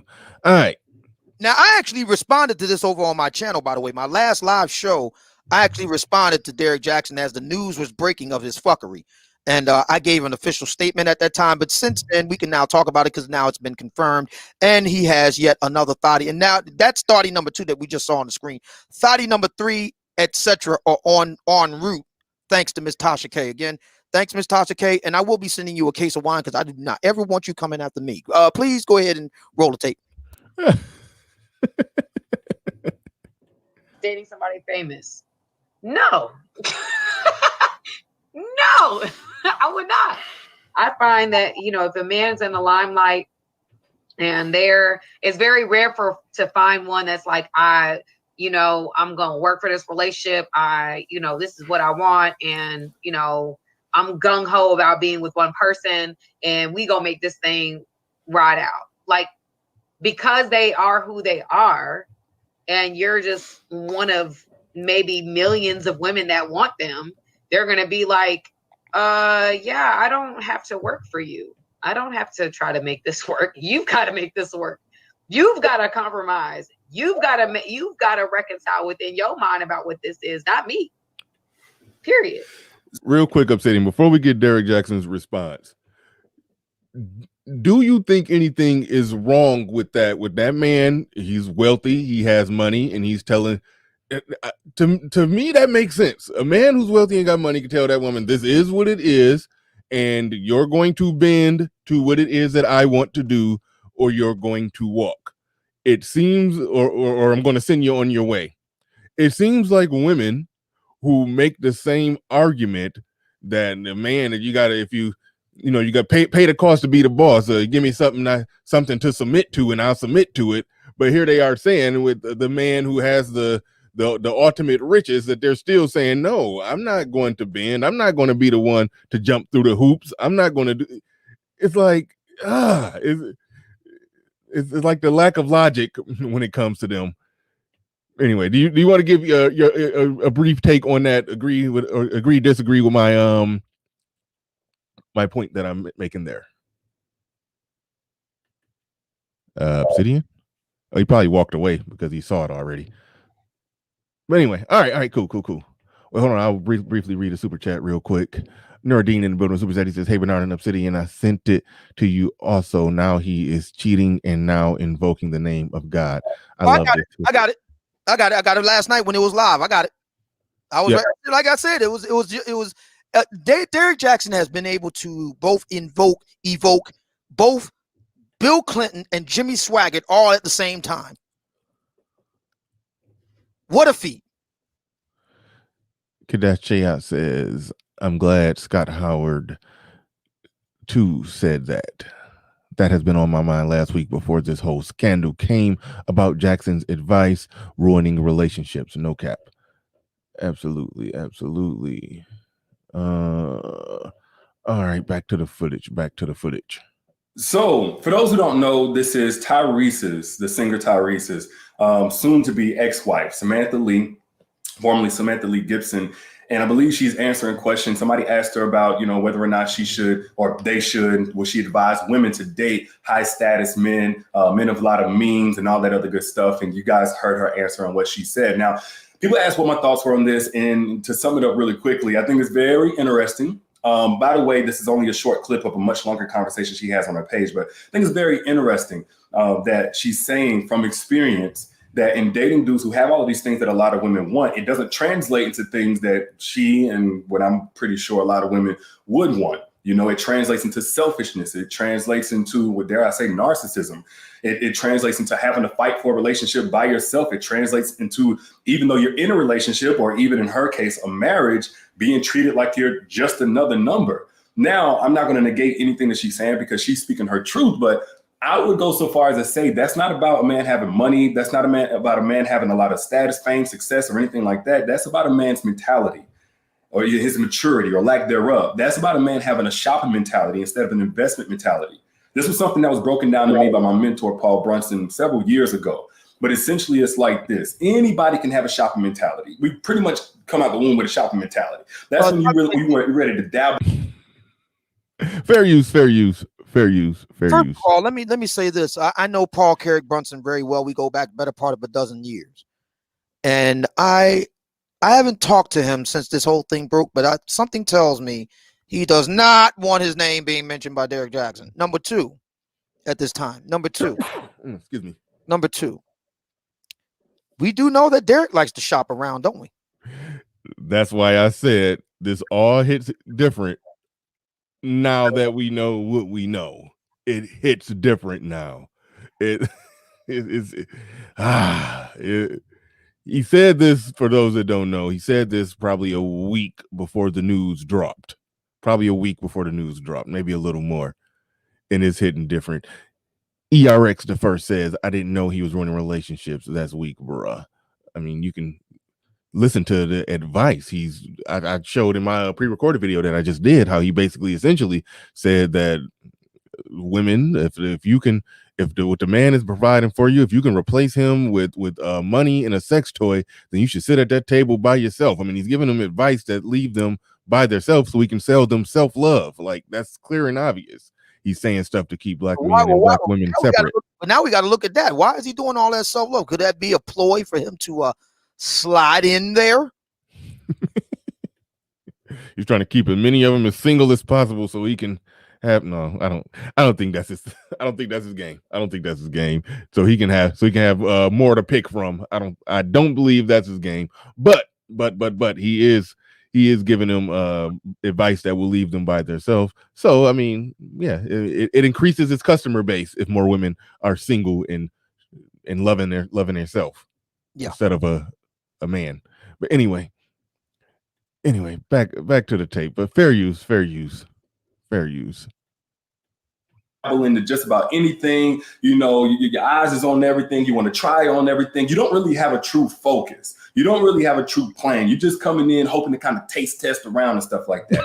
And then taste test. It was revealed. We have to say this for the record. It was revealed by Thotty Mistress number one that Derrick does have a heck of a palate. So he was eating everything like groceries down there. So she was like, yeah, he went down on me and Tasha K like, well, did you return the favor? Well, no, he didn't really want me to. Yeah. He just wanted to. I already likes that coleslaw. Yeah, he eat them up, yum yum. Eat them up, yum yum. Yeah. You talk about what men got a taste for? Yeah, we know what you got a taste for, nigga. Oh boy, we ain't okay. All right, moving along. Fair use. Right down the hatch, right? Shout out to Derrick Jaxn on this one. All the videos that you've played of him, I've played of him. He's never done nothing to try to flag anything or get a video taken down or get a strike against nobody. So I do respect him for that. So I'm hoping he don't change his policy on that right now. But yeah, I do. That's what I always said. He's a good sport. He's a good sport when it comes to this kind of stuff. People doing response videos. He lets it rock. But anyway, before we go back to the tape, we have to ask because I'm down with hey, look, everybody knows how I get down, right? I love a 69, but there's some situations where you get to 68 and I owe you one. My understanding is that Derrick is that type of dude. He's down to do the 68 and have a girlfriend owe him one. Yeah, that's what she more or less said. It was yeah. Okay. I don't understand any man that turns down an invitation from a woman of that magnitude to offer the appropriate propitiations to the black monolith. Have you?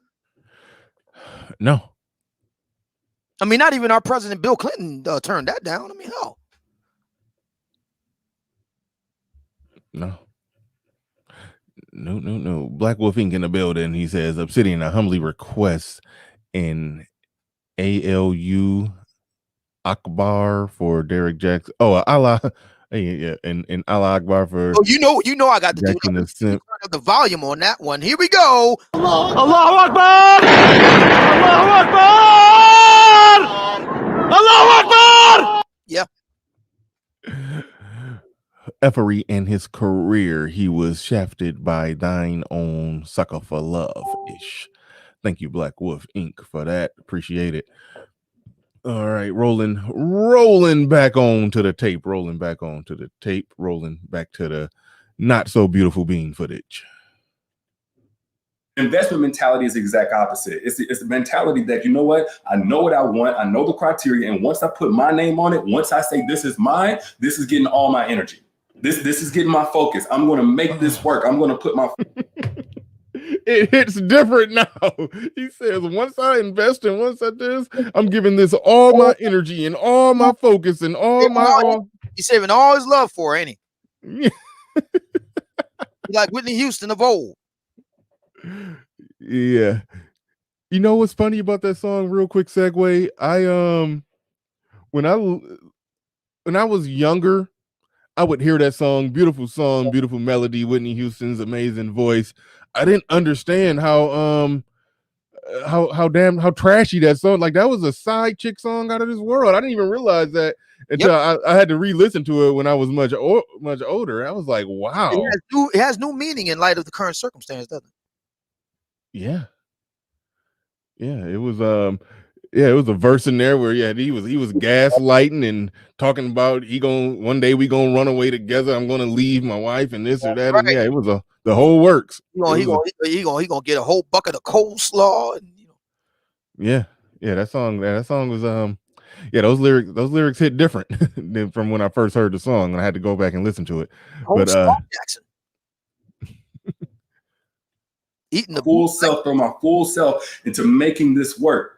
And that's not about money. I get that the money and stuff can influence that, but I've seen dudes who ain't got a pot to piss in, a window to throw it out of, who got that mentality, a shopping mentality. They'll get in a relationship and they out here still begging for options. Some of them willing to pay for options. Could that be a foreshadowing of what's to come? The pot to piss in, the window throw it out of?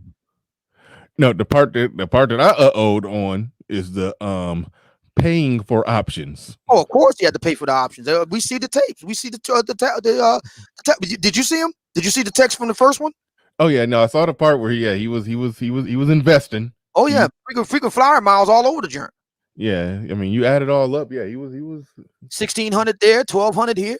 Yeah. He was Now almost... see, Butterface. That's Dottie mistress number 2.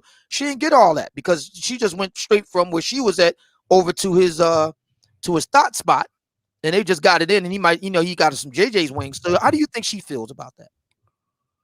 Knowing that Thotty chick number 1 got flued out here, flued out there, and she only went to the peace leave place and got some JJ's wings. Well, how do you think she feels about that?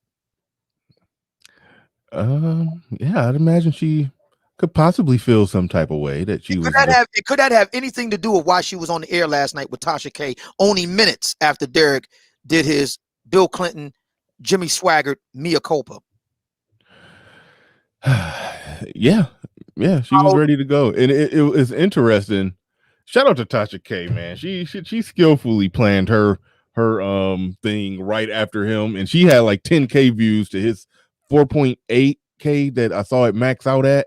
So she doubled his views. So anything that he even potentially undone in his Bill Clinton performance, she just completely annihilated it. Like it's all bad. It's all bad. Follow the money, Bernard. Follow the money. Yeah, but one of them got flued out over close to 3,000 spent on it. On a yacht. Other ones got chicken wings and bent over in the fuck pad and smacked on the behind. Now you think that's going to be cool? You think that she just going to be good with that? I don't know what you mean by you think she's gonna be good with that. I mean, at that point, she willingly had sex with a married man. I mean, I'm not lighting a candle or shedding a tear for her. I mean, this is all about paydays, brother. This is gonna cost Derrick. This is gonna cost him big time. Well, right now, no, the paying would have been had she went had she went to him first before Tasha K and was like, hey, I need some money, I need some hush money, and then he refused the hush money, Oh, he then it's gonna like, no, it's too Oh, late yeah. it's too late for the hush money. You got to remember, she gets all kind of opportunities out of this. You know how many people would pay good money to get her rendition of things, go deeper into detail with all the fuckery? Okay. Now I got you. She's going to get money on the back end from doing an interview tour and all of that stuff. Remember something else that Tasha K, I was thinking it just as Tasha K was saying it, I was thinking something else. Remember what happened. According to this woman, she comes, he meets her and just whips it out. Bam. Now, in today's world, you know what that means? Let me help you. Yeah. That's a problem. You can't just whip out your junk on a woman these days. That could be problematic, brother. You can't just whip it out like that. You can't just do the lightsaber thing there and just ignite that thing and fire it up. You can't just do that. Yeah, you can't just fire that thing up like that. Oh man, all of these Derrick Jaxn videos hit different now. They just do. All right, rolling more of the not so beautiful bean footage. You know, and the same thing vice versa. I know some brothers and some women, mostly women, who have plenty of options. Like a lot of women watching this, y'all let me know. You can have just about any dude that you want. You can sleep with him. You can use him for his money. You can do this, that, and the other because of how you look. But once you've made your choice, once you have somebody on your radar, it's like tunnel vision. The options are non-factor. And that's a matter of maturity and growth. Something that, Okay, see, now there's that goes back to what I'm saying about they're telling them what they want to hear. Yeah, that's the fuckboyism. Yeah, like firsthand that women are not operating from that place of high moralness when it comes to them having a lot of options, but when they get somebody on their radar, they get tunnel vision, they focus in and they're faithful, they're reliable. And if they was all of that, they wouldn't be having sex with your married ass. But anyway, all right. Back at it. But yeah, that's the part where he's on some BS. That's the part where people like I shouted out Sisterhood George early in the show, who's tried to super chat Derrick Jaxn when he was live and tried to say, why have you been dragging men for this if you were doing the same thing? Don't show up now with the fake hustle after the play is over when he been saying all this BS all this time and you saw no fault or said nothing about it. That I do take some issue with members of the sisterhood trying to show up late to the party criticizing Derrick Jaxn. You didn't see no fault in that BS he just said right there. Like, come on. But anyway, back at it. I'm not happy to say, but the reality is a lot of guys are underdeveloped when it comes to that. It's specific to how it translates to relationships. That's the reality. It's not aspirational. I'm just going to be real with y'all. And the reality is also that a lot of women are willing to be okay with that so that they're not single. But that doesn't mean it has to be your reality. This woman right here, she's proof. It doesn't have to be your reality. If a man is not willing to step up, if he's not willing to grow out of that, if he's not willing to invest, you can walk away. Or if you're already single, then you can just choose to wait until it's right. Now, those aren't the only two, choices that you have in a situation like this. Men do have the ability to change. Men do have the ability to grow up. Men do have the ability to shape their behavior. But if you're already in a relationship with a man who has to do all of that because he came into the relationship and he wasn't ready, don't go for the okie doke that's all that's needed in order to course correct. He just has to change his behavior. He just has to change his ways. No, there's two processes that have to happen, both the change behavior and the healed heart from what happened before he changed his behavior. There's a two-part process in terms of course correcting from that perspective. I talk way more in depth about that in my book, Heal Together Without Hurting Each Other. So if you want to know more about it, click the link down in the caption or up in the bio or wherever you see it. But one thing, he just reminded me of something. We got to talk about how in the midst of this situation where he has a potential career-ending scandal on his hands, he was taking the time in that Bill Clinton getting perp walk through the YouTube streets speech. He was taking the time to try to push his book. He was taking the time to try to sell the book through all of this. Unfreaking believable. I mean, this is. I mean, and I'm not using the term flippantly here. I'm being dead serious. This is NPD, master class in NPD. That means narcissistic personality disorder. This is a master. He's conducting a master class on it. Seriously. And by the way, just for the record, I interviewed one of the world leading experts on the matter, Dr. Sam Vaknin. I've interviewed him on this. He wrote the groundbreaking text on the matter called narcissism, malignant narcissism. What's it called? It's called self-love, malignant narcissism revisited. I interviewed him, and I don't use that term lightly. This guy's an apex predator narcissist, man. He's actually going to hawk his book in the middle of this shit. Are you freaking kidding me? Ladies, and we've been talking about the brothers, and we still have some things to talk about with the brothers, but the sisters need to understand something. Look, what you need to understand is the guys you lust after overtly, kind of tongue out, like a Disney cartoon, they're the fuck boys you've been waiting for. And the heart wants what it wants, and the ass wants what it wants. I get it. Just understand what you're getting. Just understand what you're messing with. And you can't come back here and use my phone either. Yeah, you had to go Erica Badu on Obsidian. Yeah, you can't use my phone. You better call Tyrone. Call Derrick. You can't use my phone. That's all I'm saying. I hating on him because that's the argument. We just jealous. We're just hating on. No, I'm not. Absolutely not. Go knock yourself out. Have at it. God bless you. You just can't come back here. Yeah.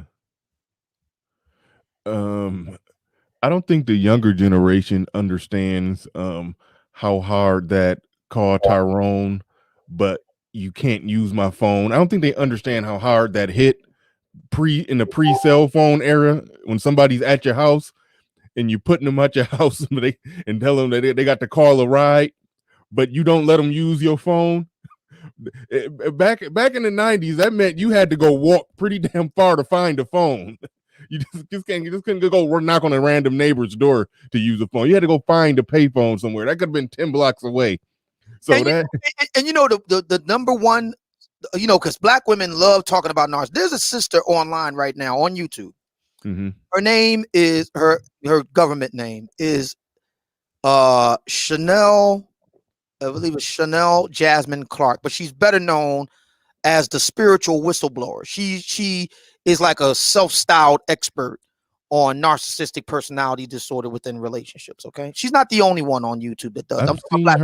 I've seen her at a glance. Yeah. She don't look or seem like an expert on anything. Are you sure she's a expert? Yeah. But when I say expert, I mean self-styled. She didn't. Okay. She's not like a formally educated and degreed and credentialed. Okay. It's basically based on her experiences messing around with fuckboys like Jaxn. But see, here's the thing. They talk a lot about that, but what they leave out is this very important point, and it's not my personal opinion. This is based on the data. You know how I get down. I'm a dating scientist. I'm the dating coach for the non-select guy. I don't deal with opinion. I deal with facts. Those who suffer from NPD the most tend to be very attractive. Not my opinion.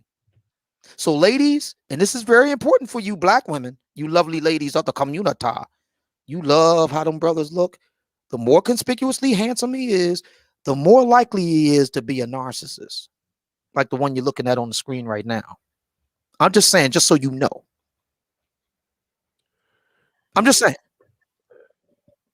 Mr. Shane Vitch is in the building on the super chat. He says, Omar, Dr. Vankin also tagged Trump as a narcissist. He also tagged Barack Obama as a narcissist too, Shane. You left that part out. I mean, I think it goes without saying that Trump is a narcissist. I mean, that's.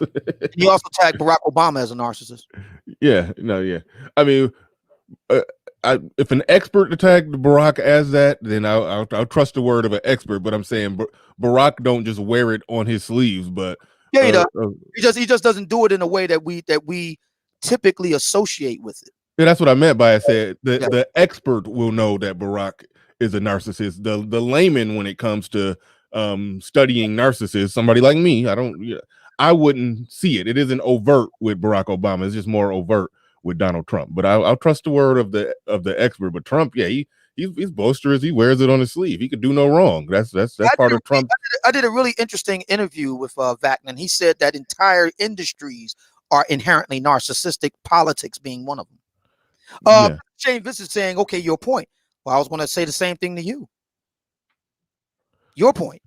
Yeah, it's just Mr. Shane Viss, you started it. Not to sound like a kid, but you started it with the whole throwing shots at Trump. He just threw one back at Obama. No big deal. And by the way, one of the brothers in the chat room makes a very, very good point, and I'm going to bring this into the discussion. We need to make a distinction here because Black folks have a very nasty habit of just tossing terms around, and then pretty soon it loses all meaning. Mm-hmm. I'm going to follow Dr. Sam Vaknin's lead on this. We should use the term malignant narcissist. All right, you got to break down malignant for us. What we mean is someone that's on the extremes of the narcissism scale. Everybody has a degree of narcissism. That's healthy. It's healthy to have a degree of self-love. Notice how Derrick talks about that a lot. It's a healthy thing to have a sense of self-love and whatnot. A certain degree of narcissism is healthy. What we're talking about here is extremes of narcissism, narcissistic personality disorder. Dr. Sam Vaknin refers to it as malignant narcissism. So what we're talking about here with Derrick Jaxn and others is malignant narcissism. Very important. Very important. I highly urge everybody here to check out Dr. Sam Vaknin, Vaknin. He is a Turkish-born Israeli Jew who's now living in Macedonia, not Greece, but Europe. He lives in Skopje, Macedonia. I've talked to him twice. I want to have a discussion with him a third time. I want to do that sometime this summer. I really enjoy Dr. Vaknin. Really like what he has to say. He is a malignant narcissist himself. He has been diagnosed with extreme narcissistic personality disorder himself. There's a really good special that was done on by the BBC some years back about this narcissistic personality disorder. Right here, you can watch it on YouTube, and Dr. Sam Vaknin is featured in there. Okay, he's written a book on the matter. It's called Self-Love, Malignant Narcissism Revisited. You can get it on Amazon. It's basically his chronicle of dealing with his stuff. I mean, Vaknin is like off the chain in terms of, his talents and stuff, but he also had very self-destructive tendencies that really hurt himself along the way. And it's all in the book, and you can watch it here on his YouTube channel. He's on YouTube. He does a really good job in breaking a lot of these things down. And when it comes to Jaxn, I had long known this, but I just didn't say anything. But I just kept it in war chest. But now that the cat is out the bag, now we can go there. Jaxn is an apex malignant narcissist, no question about it. And a key feature of such narcissists is that they tend to be very attractive, very charming, very charismatic. And Black women talk about this so much because they get taken in by what they see. Black women are very visual, much more so than other groups of women. And they tend to be taken in so much by fuckboys because of that major feature. So, yeah. Then that's something that the spiritual whistleblower ain't going to include, because she was taken in by Jaxn too.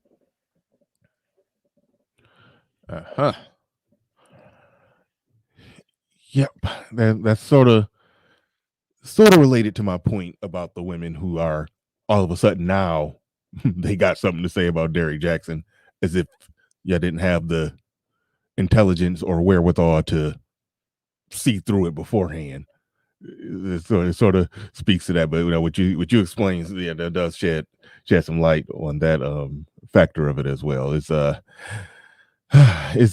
interesting. It's interesting. But no, thank you for the for really breaking down narcissism. And I do remember your two interviews with with the expert. They were really good. So yeah, we'll go back. We'll round out this tape. It's about a minute and a half left in it. I don't think he's about to say that much more. I think he's about to just try to sell his book a little bit. I think that's all that's about to happen here. I just could not believe that this man was he was actually trying to sell the book in the midst of all of this. But Lion 917 says, if it's true about her being at his actual home, he sideways kind of word salad admitted that she was there, if I'm not mistaken, but he's trying to say it was a group of people there or That's something. right. Yeah. That's right.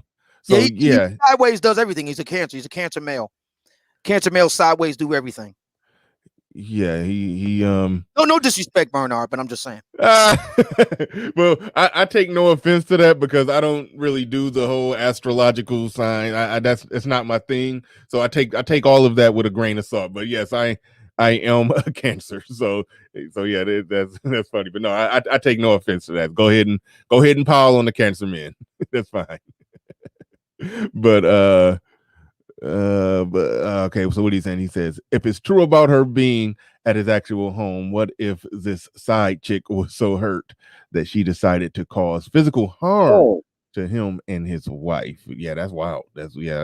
Fortunately the wife didn't end up in some type of physical entanglement through it all. I mean, she's the victim of it. She's one that okay, I'll ask your opinion on this.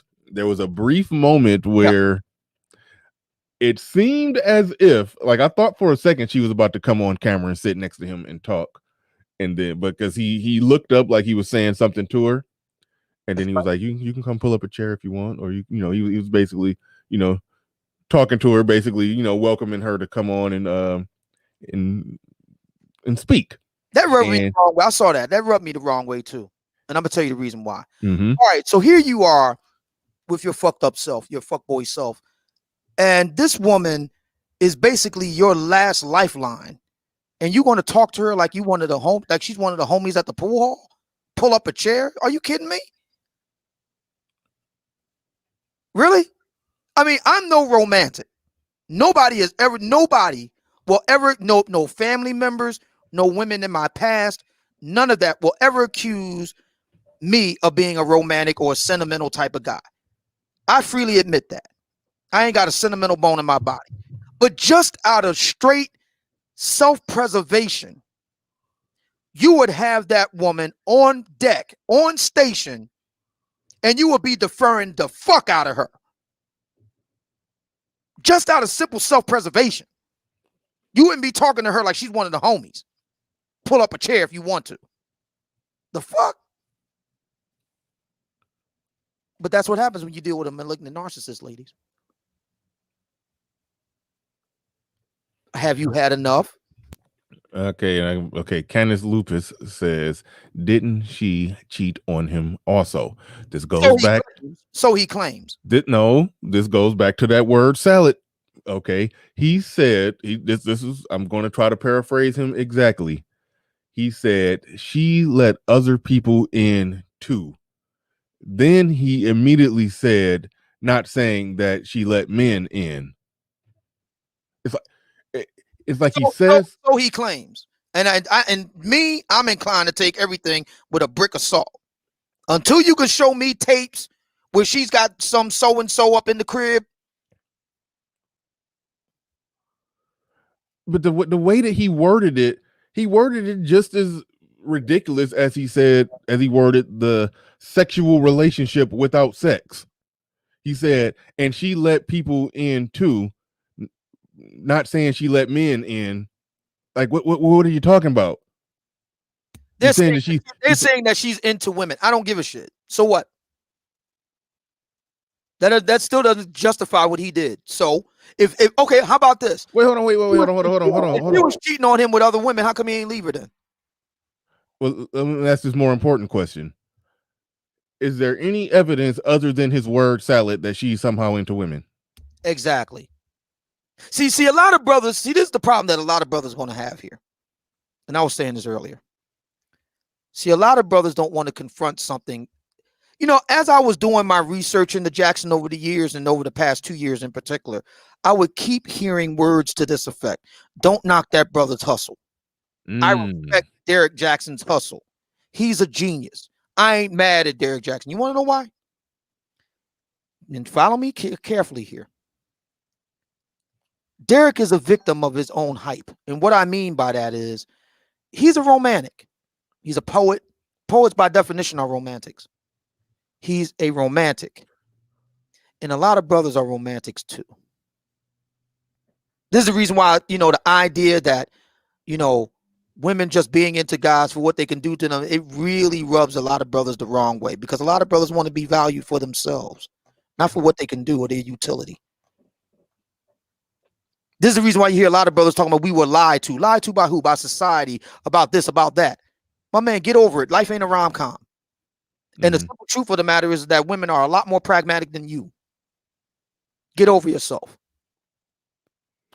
Yeah, that speaks to the concept that gets talked about in this space, that when guys have red pill rage, when they part of it is realizing that women who we're told are the romantics, that no, they're actually very pragmatic, and we're the ones that got our heart on our sleeve. That's when guys, that's part of the reason why guys rage out, because they realize that these women are not on some lovey-dovey stuff. You've been doing it wrong. But yeah. And not only that, but it goes to my next point, since we already there, is this. Jaxn thinks that, because this is the argument that a lot of brothers use. Jaxn is only saying what a lot of black women want to hear. I respectfully disagree. Are you familiar with the term copulatory vocalizations?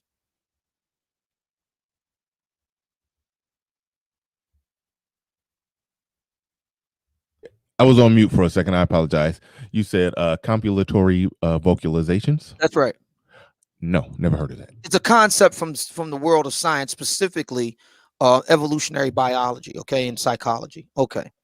Basically what it means is sounds during sex, both male and female. This occurs both with humans, primates, and throughout the animal kingdom. All right. Sounds during sex, like moaning and grunts and sexual grunts. And okay. Yes. Okay. There are evolutionary reasons for that. Now, we're going to go into one. There are a number of them, but there's one reason why women do it for men. You want to know what that reason is? Because it makes us. What's the reason? Well, for one reason, it makes us nut faster, but another reason is true. Yeah. But there's another reason, and that other reason is to make us feel good about ourselves. Mm-hmm. It's good for our self-esteem. Now, what am I saying here? Can women be faking it and, you know, be oohing and eyeing to make you feel good? The answer is yes. Now, what am I getting at here? See, a lot of men believe in family and relationships and marriage and love. A lot of black women don't. And here's the proof. NPR did a poll a few years back, wanting to find out if it's true that men just, you know, can't commit and all the rest of it. You want to know what the results were? The majority of black men polled by NPR now, National Public Radio. This ain't no red pill haven. This ain't red pill Reddit. This is NPR. Darling of the left. Okay. You know what they found? Black men want marriage and relationships more than black women do. Blackdemographics.com, which takes their lead from the United States Census, found that there are more black men married than black women. Well, when it comes to the study that showed that black men want marriage more than black women, do you remember off the top of your head the percentages when it came to that one? I don't know the specifics, but okay. It's easy to find online. Okay. And we have look at all the anecdotal evidence right here in the Black Manosphere. Just a few, last week, right here on this very show, you had a knockdown drag out between two brothers. I will not mention their names. One brother was saying, don't save her, homie. She don't want to be saved. The other brother was losing his shit over saving marriage, relationships, family. You ain't see no black women involved in that. As a matter of fact, Black women throughout social media, they don't have no burning discussions about that. It's black men who do it. Now, everybody knows that I was at the Derrick Jaxn event. I call it that. I mean, technically, it was the I Love Me, self-love tour, and it featured Derrick Jaxn, Ace Metaphor, and Stefan Labossiere, and the roommates were there. But in truth, it was the Derrick Jaxn show, kind of like the Avengers movie. Yeah, Captain America, Thor, the Hulk, Black Widow, but we really call it Iron Man and the Avengers. It was like that, right? And David Ruffin in the Temptations. Exactly. Yeah. Ace, hold on real quick. Ace in Spades. Shout out to you. He said, Bernard, someone uploaded his Bill Gates apology. Yeah, Noradim sent me like a 1-minute video. I would like the whole thing. Well, I think Obsidian got the whole thing, so we don't got to look too far for that. Obsidian, you push record on it, right? You got the whole. Absolutely. Okay, yeah. So yeah, we got it. On station. I was on station. All right, carry on. Sorry to interrupt. Go ahead. You got it. So here's the deal. So the lovely ladies were in attendance, over 1,000 black women in attendance, okay? Door to door, packed to the gills, standing room only. Mm-hmm. And when it came time for Q&A, do you know what this is the public Q&A now. I got more to the story. This is the public Q&A. When it came time for the public Q&A, do you know what questions the ladies asked Mr. Jaxn? Stefan and Derrick were sitting on the dais. Derrick got all the questions except one. Stefan had one question to answer. All the other questions were directed at Derrick. Not open questions to whoever wants to answer it. No, they were directed at him. And do you know what the questions were? Bernard? I'm listening. They were all sexual in nature. Not relationship, not love, not commitment, not family, sex.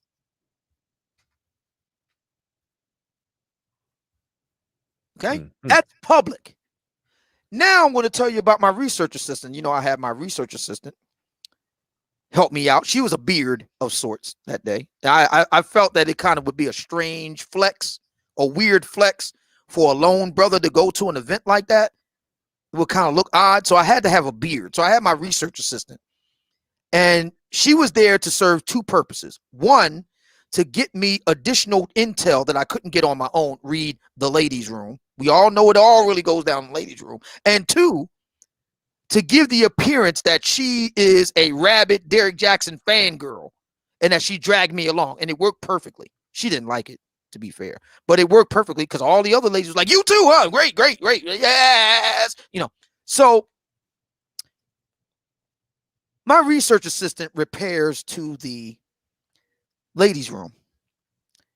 And lo and behold, the ladies in there, they're not talking about, oh, Derrick Jaxn did just a wonderful presentation about love and family and commitment. You know what they did? Those ladies were talking about what they would like to do to Mr. Jaxn and what they would like Mr. Jaxn to do to them in intimate detail in that ladies' room. Mm-hmm. Okay? What am I saying here? What am I saying? I'm saying that for the ladies in the 21st century, marriage, relationships is nice if you can get it. But if they don't, they ain't really that bent out of shape over it. This is where you come in, Bernard. You said this before yourself. Many sisters' view is they make their money, whatever that is. Some sisters make more, some sisters make a lot less, but in the event, they make their money, get their little, assistance from the government. They can live their own lives, do their own thing, and they're good with that. Mm-hmm. Oh, it's the nature of women to complain, but at bottom, at the end of the day, they good with it. If they can have a roll in the hay with the man of their choice and keep it moving, it's all the better for them. Yeah. However, here's the problem.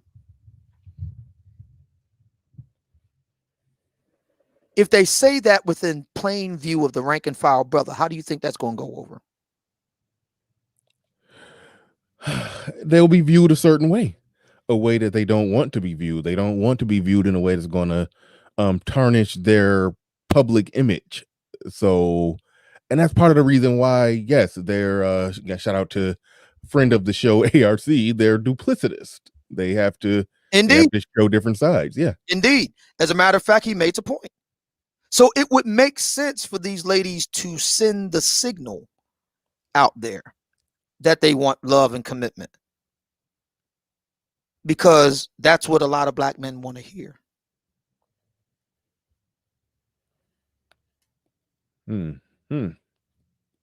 So I think ultimately what happens with Derrick is he misread the defenses, to use a metaphor he would understand. He misread the defenses. He didn't read it right. He's thinking that the sisters are signaling something that they really want, when in truth, he's really signaling something a lot of black men want. He just doesn't know it.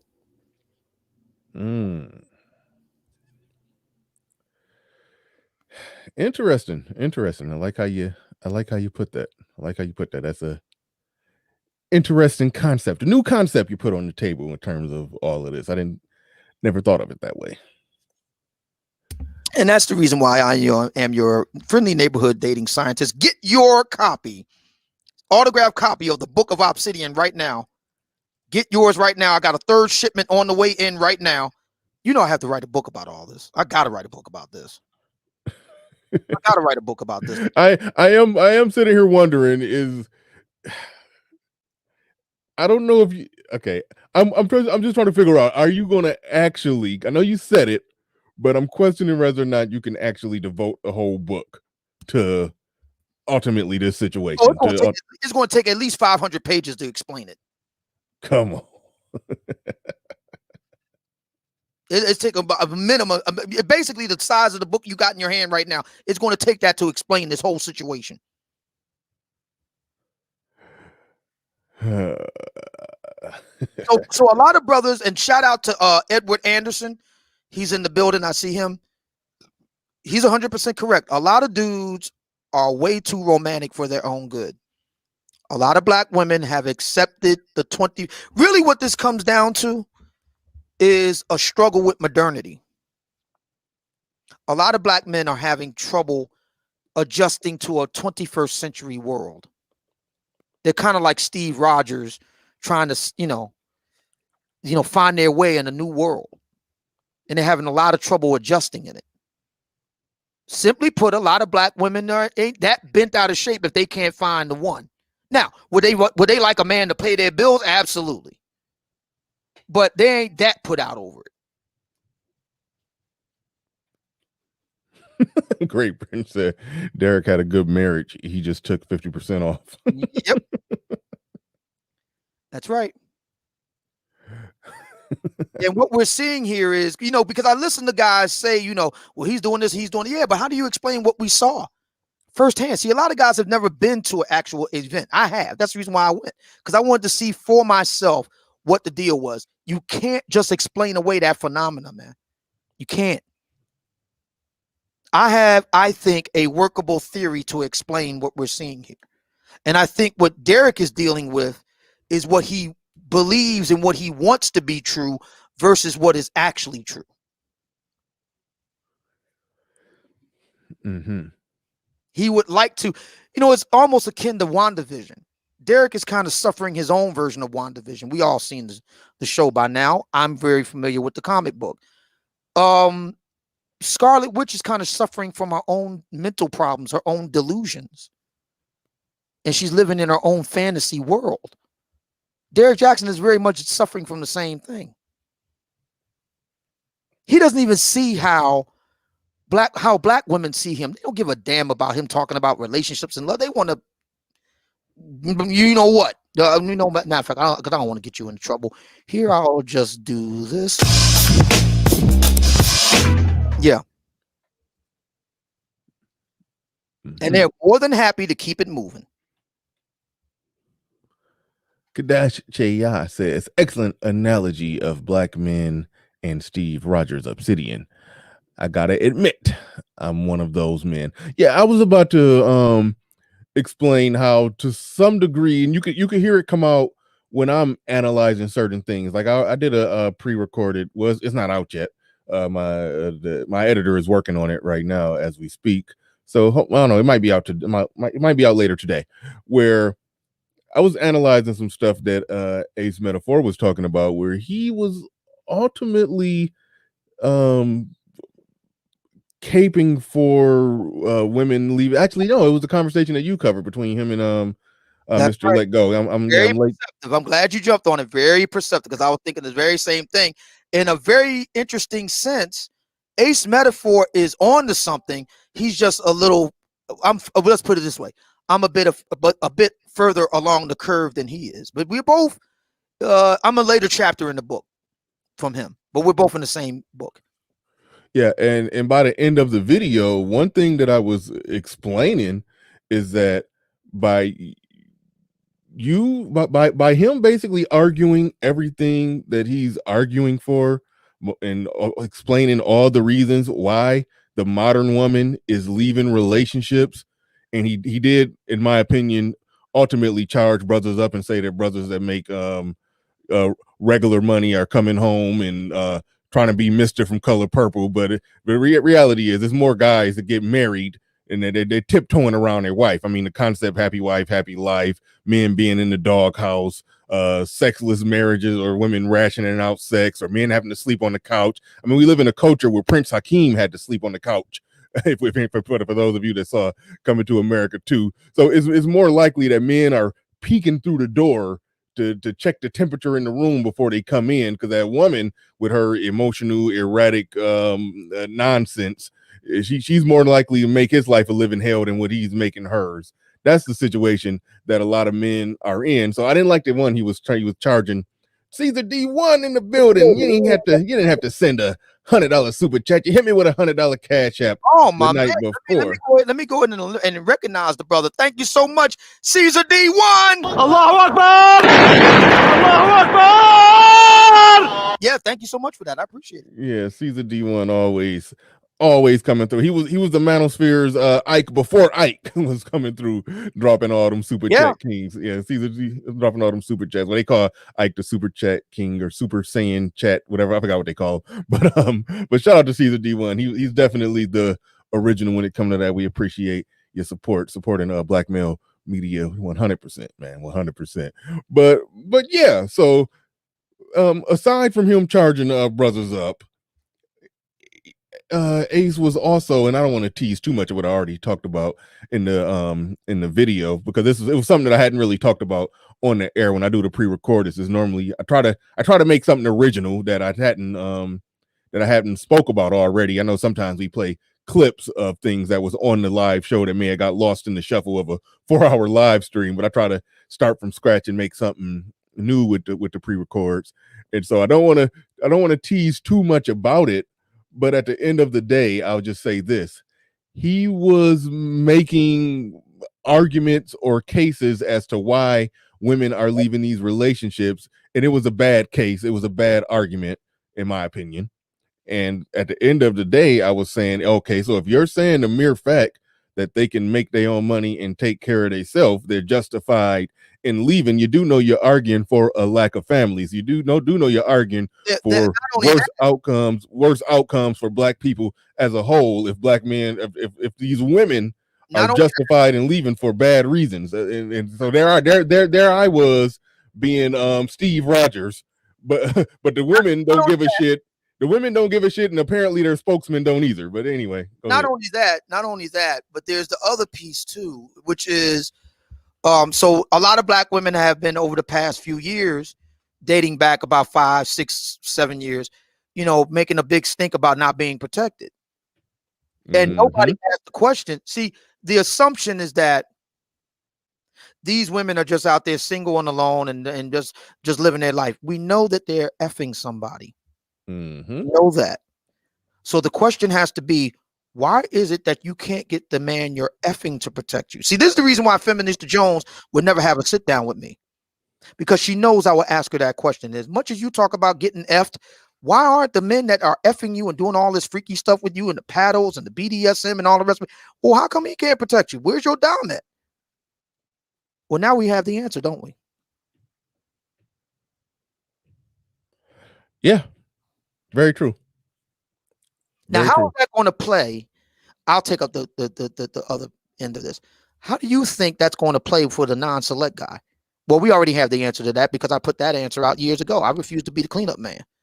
You can go ahead and get down with whoever you want to get down with, but don't come to me for no protection. You can forget that. That's out. You can call him, but you can't use my phone. Mm-hmm. See, sisters didn't think that far ahead. Sisters have more needs, even beyond those that a 21st century most powerful nation on the planet cannot provide for women. You still need a man to protect you. You still need a man to care for you when you get old. You still need those things. Mm-hmm. And they haven't figured that out yet, but they will. This is a powerful wake-up call for both black men and black women. And that wake-up call is that while it's true, black women are much more adroit with a 21st century world, they still haven't figured out major problems yet. And those are some of those major problems. As for black men, and this is going to be harsh, but this is where Kevin becomes part of the conversation. I watched his interview with Abba and Preach yesterday. And I didn't see that, but yeah, go ahead. Yeah. A lot of brothers are pushing back against Kevin for similar reasons that they push back against Derrick. Kevin is the status, the money and status end of the spectrum from where Derrick is. So you got, using Ed Anderson's nomenclature, you got the genetic lottery, genetic alpha, sexual currency guy in Derrick, and you got the status and money guy in Kevin. Okay, both of these guys would be in the minds of black men, and for good reason. I mean, they're not just making this up out of whole cloth. They would be apex predators among guys. Where does that leave the vast majority of brothers? And how would they likely feel about that? You're saying, how would the average brother feel about those two guys, or those two types of guys, being the apex predators? Right. Amongst... Right. That's an odd question for me, because I guess I don't look at it like that. I probably just have a good, healthy understanding of when I played basketball, there were guys that could shoot better than me. There were guys who could run faster and jump higher than me. It's not a big deal. Like, so I don't know. I mean, think about it. Think about all the discussion about hypergamy. When I was watching Abba and Preach's interview with Kevin Samuels. Now, Kevin Samuels hasn't discussed much about hypergamy. He's hit on it here and there, but that's not been a persistent, steady drumbeat theme of his. But in the conversation yesterday between Abba, Preach, and Kevin, the hypergamy theme came up. Why? And that was closely tied to the high status, high value man concept. Why? I don't know. I didn't watch it. I didn't hear the context of why they brought it up. So what was their question that they asked about hypergamy? Like, what? Well, let's do it this way. A lot of black men are very concerned. Well, to be fair, this isn't just a black thing. This happens in the white manosphere, but we're going to focus on the black side. A lot of brothers are very concerned about this. This tacks back to Ace Metaphor's argument. A lot of brothers are very sensitive about this because they understand, and it was an intuitive thing or something that they might have, might have understood in a kind of once removed way. But what Kevin has done is put it front and center by using the voices of black women themselves for nearly a year straight now. Mm-hmm. What they desire, and that's the apex guys by definition. And a lot of guys know that they ain't that.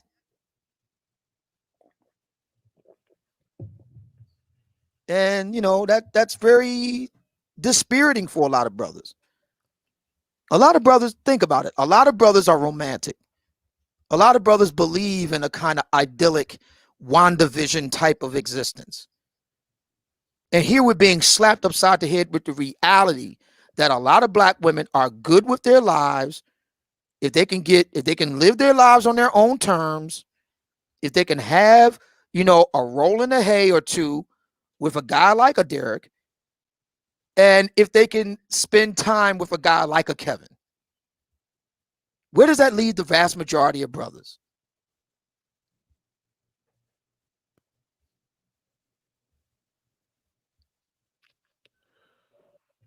And for those in the chat room talking about brothers don't give a shit, stop it. The Black Manosphere is shot through with, I mean, multi-hour panel discussions about stuff like this. Come on.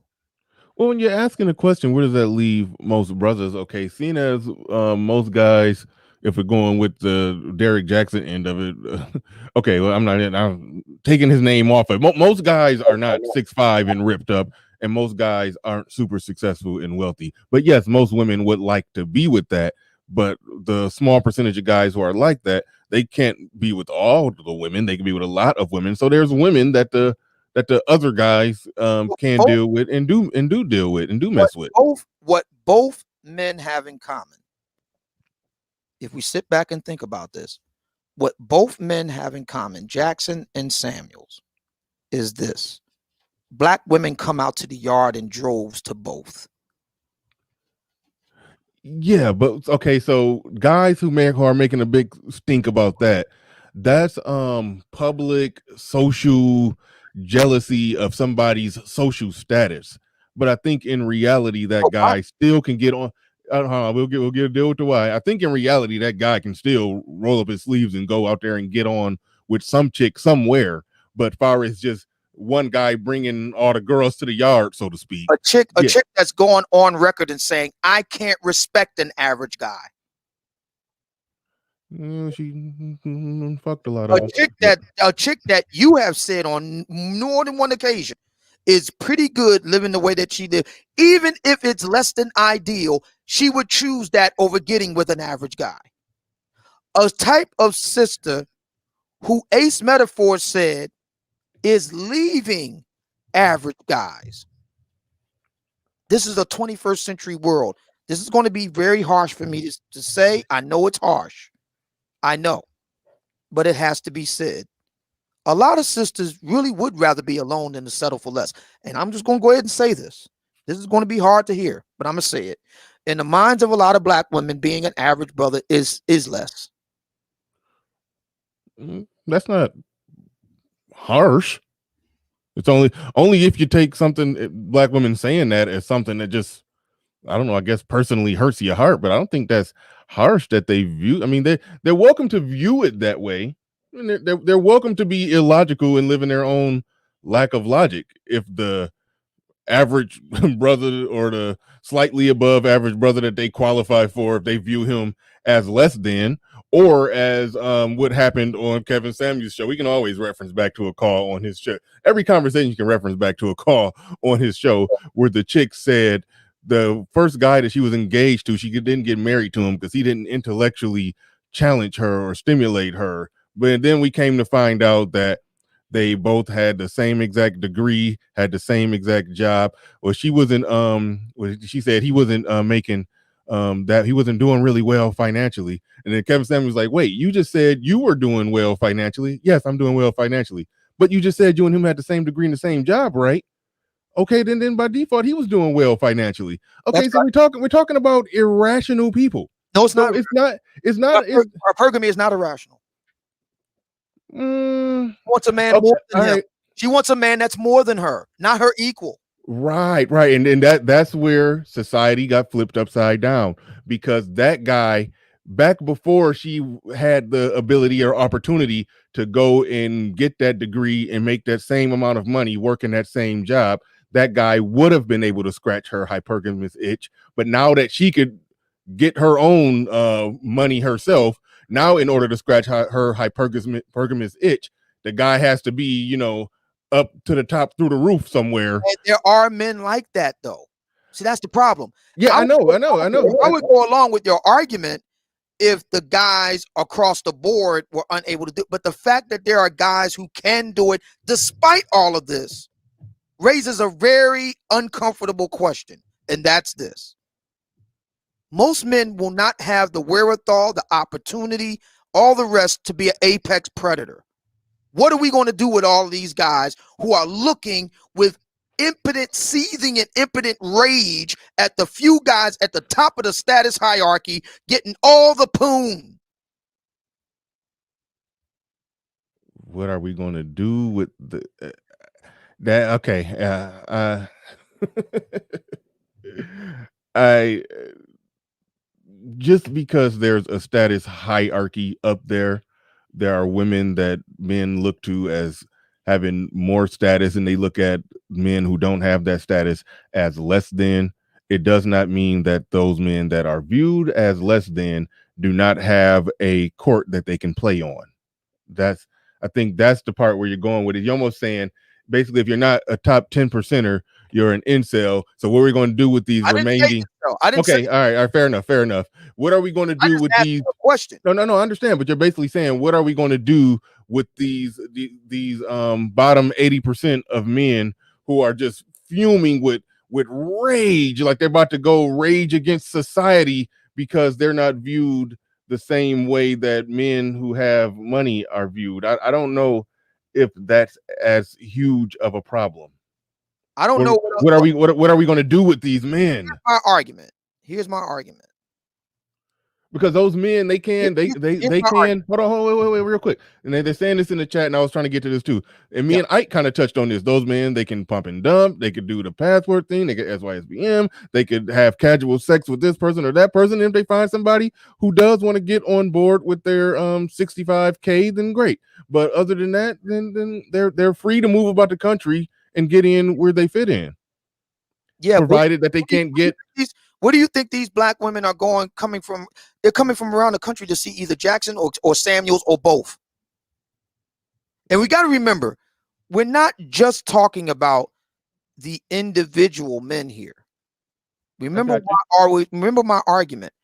It's what these are avatars, what they represent, which is a small group of men. By definition. Mm-hmm. That black women have revealed a preference for to such an extent that they would rather go without than if they can't achieve it, they would rather go without.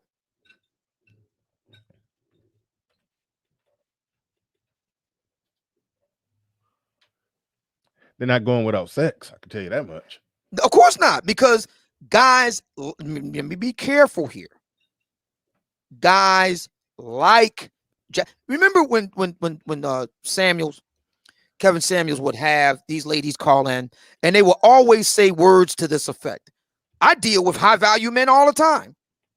And Kevin would be very keen on zeroing in on that word. Okay, because he's saying marriage. We keep score by marriages here. But you keep saying dealing. What do you mean by dealing? And they start hemming and hawing. What they mean is having sex, usually clandestine. Yeah, and then that's the thing. Men typically don't care, at least for a period in their life. They typically don't care about just having casual sex. That's not them. We're talking about the women. It ain't the men that's calling up making Kevin a household name. It's the women. They're saying, okay, well, we were talking about men for a second when you were saying, okay, I deal with high value men all the time. Okay, so if that's true, why are you here? The reason why you're here is because you're not getting what you want from them, which is the commitment, which means really a sustained allocation and wealth transfer of resources over time. You're just getting clandestine short-term sex. Mm-hmm. Low investment to no investment. So their problem is, how do I get these guys to invest over time? That's why they're there.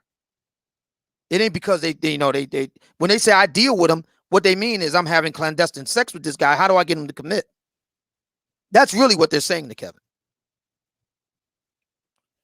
I agree with that. Right. So we have a group. I think let me just boil this all down to this. If there's anything to be learned from this incident, and I think this is a very teachable moment, to use Barack Obama's nomenclature. This is a teachable moment. And I think the biggest lesson here is that black men are a lot more romantic than we want to believe. And that we have a real challenge with modernity here. And I don't have all the answers, but I think that's one of the big questions that we have to grapple with moving forward. And I think that's a question for Derrick Jaxn himself. Derrick Jaxn has proven that his method doesn't work. It doesn't even work for him. So we can close the book on the Derrick Jaxn chapter because it doesn't even work for him. For all those who want to argue that Kevin Samuels is irrelevant or that his claim on being a relationship expert is null and void because of his relationship failures, read his 2 marriages, then by that same argument, you would have to say that Jaxn is a colossal failure. And I think what it does in Jackson's case, I think what it does is open up it's going to be a difficult discussion for a lot of black men to have. I can't see how it wouldn't be. It's a hard conversation to have because black women are in a position to do for themselves and not have to settle for an average guy. That's harsh to say, but true.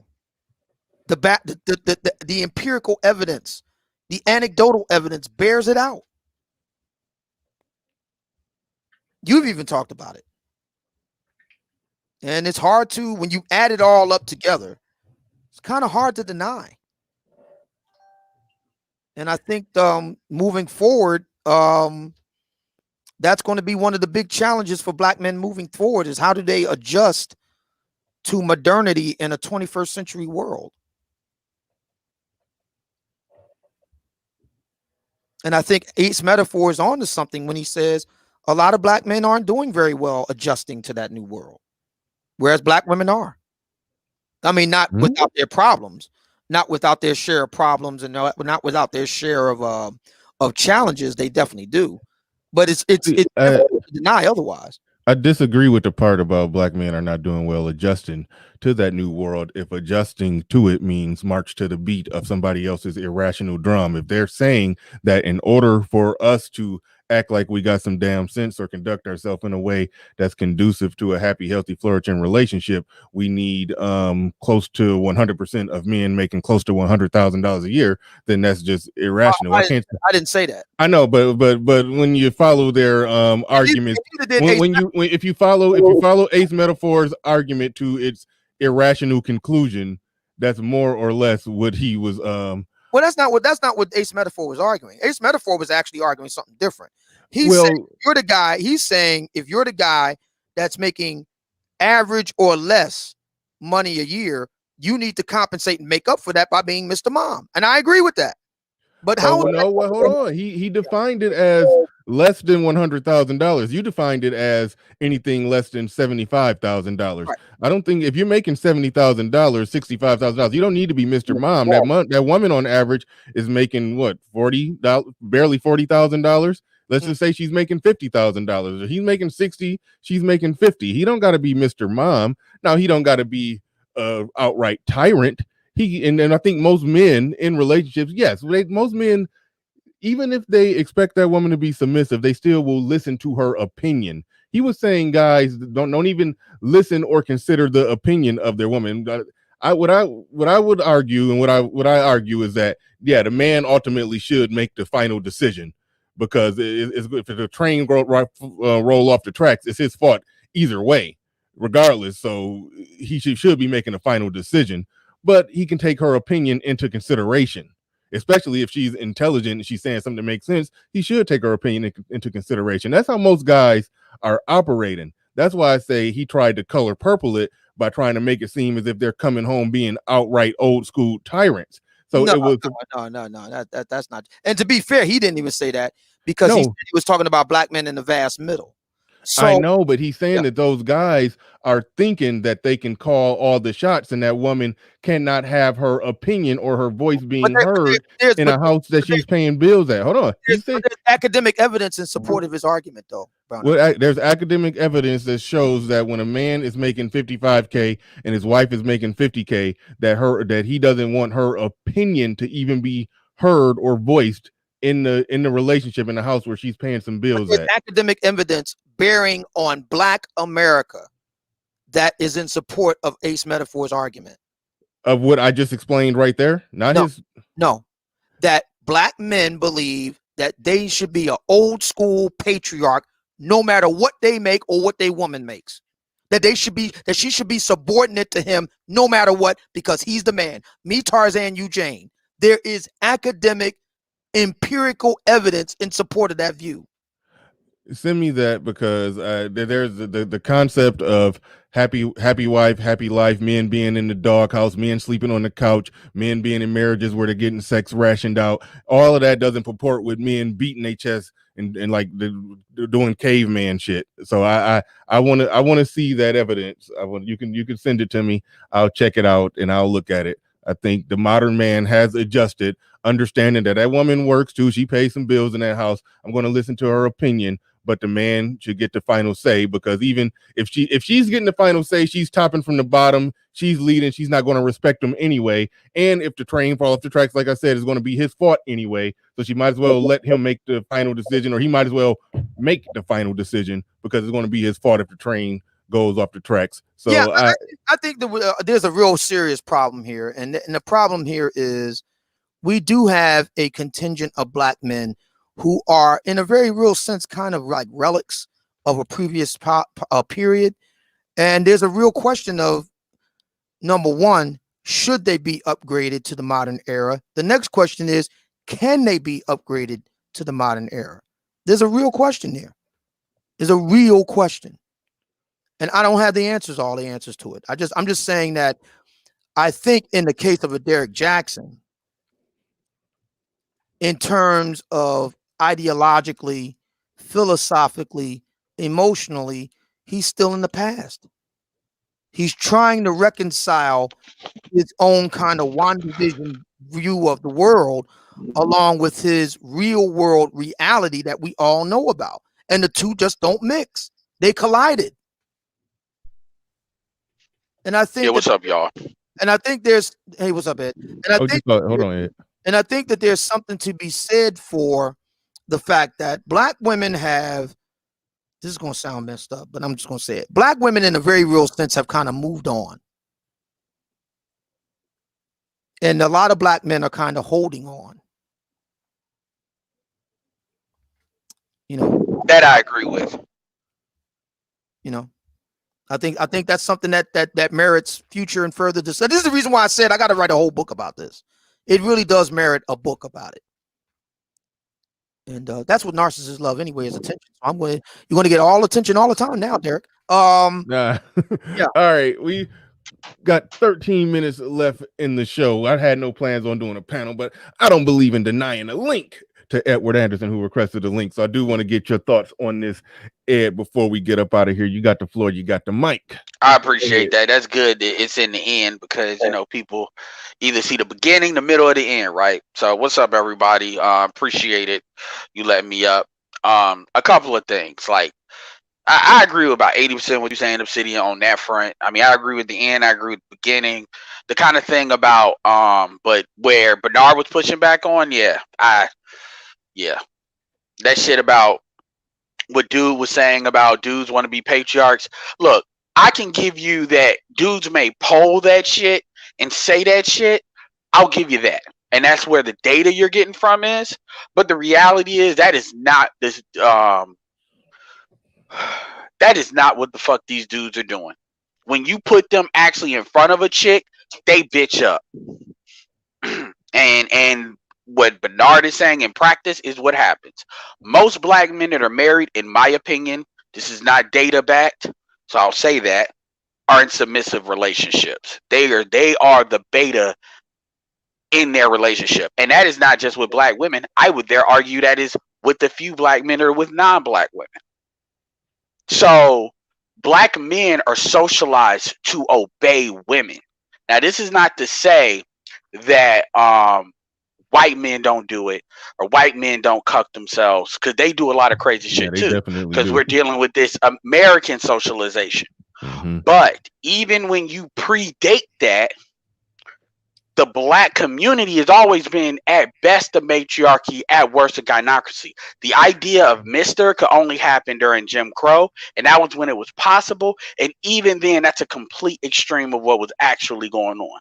And you can tell by most black men are not even comfortable using the word submission. A black man's definition of submission, if you actually talk to him about it in practice, is really cooperation. Is really a woman that would even take their opinion and care about it, because usually it's the woman, it's the dude looking to the woman to make the decision to see if she's okay with it. And you can see this is how a lot of black men even interact with Asians, which really do adhere to that submission stuff. Black men don't really know what to do with that because they need a woman to actually speak up more than what that is. And there's history and books that back all that up. So I'll give you that dudes, when you ask them in a poll or something, that they'll say that shit, because that actually squares up with a lot of dudes feeling like a woman should be there for them and all of that. But when it comes in practice, these dudes are not operating that way in practice. You can see it with the stepdaddy situation. They're not doing that at all in practice. That's just some shit they talk. And the women know that. So that's that part. Hang on, Ed. I want to make sure I understand this. We're in agreement with a lot of black men are kind of having their own vision of WandaVision, their own version of WandaVision. They're kind of having a romantic, idyllic view of black women, love, relationships, marriage, the whole bit. We agree on that. So you're saying that doesn't actually play out, though. Please explain. No. Like you're a perfect example.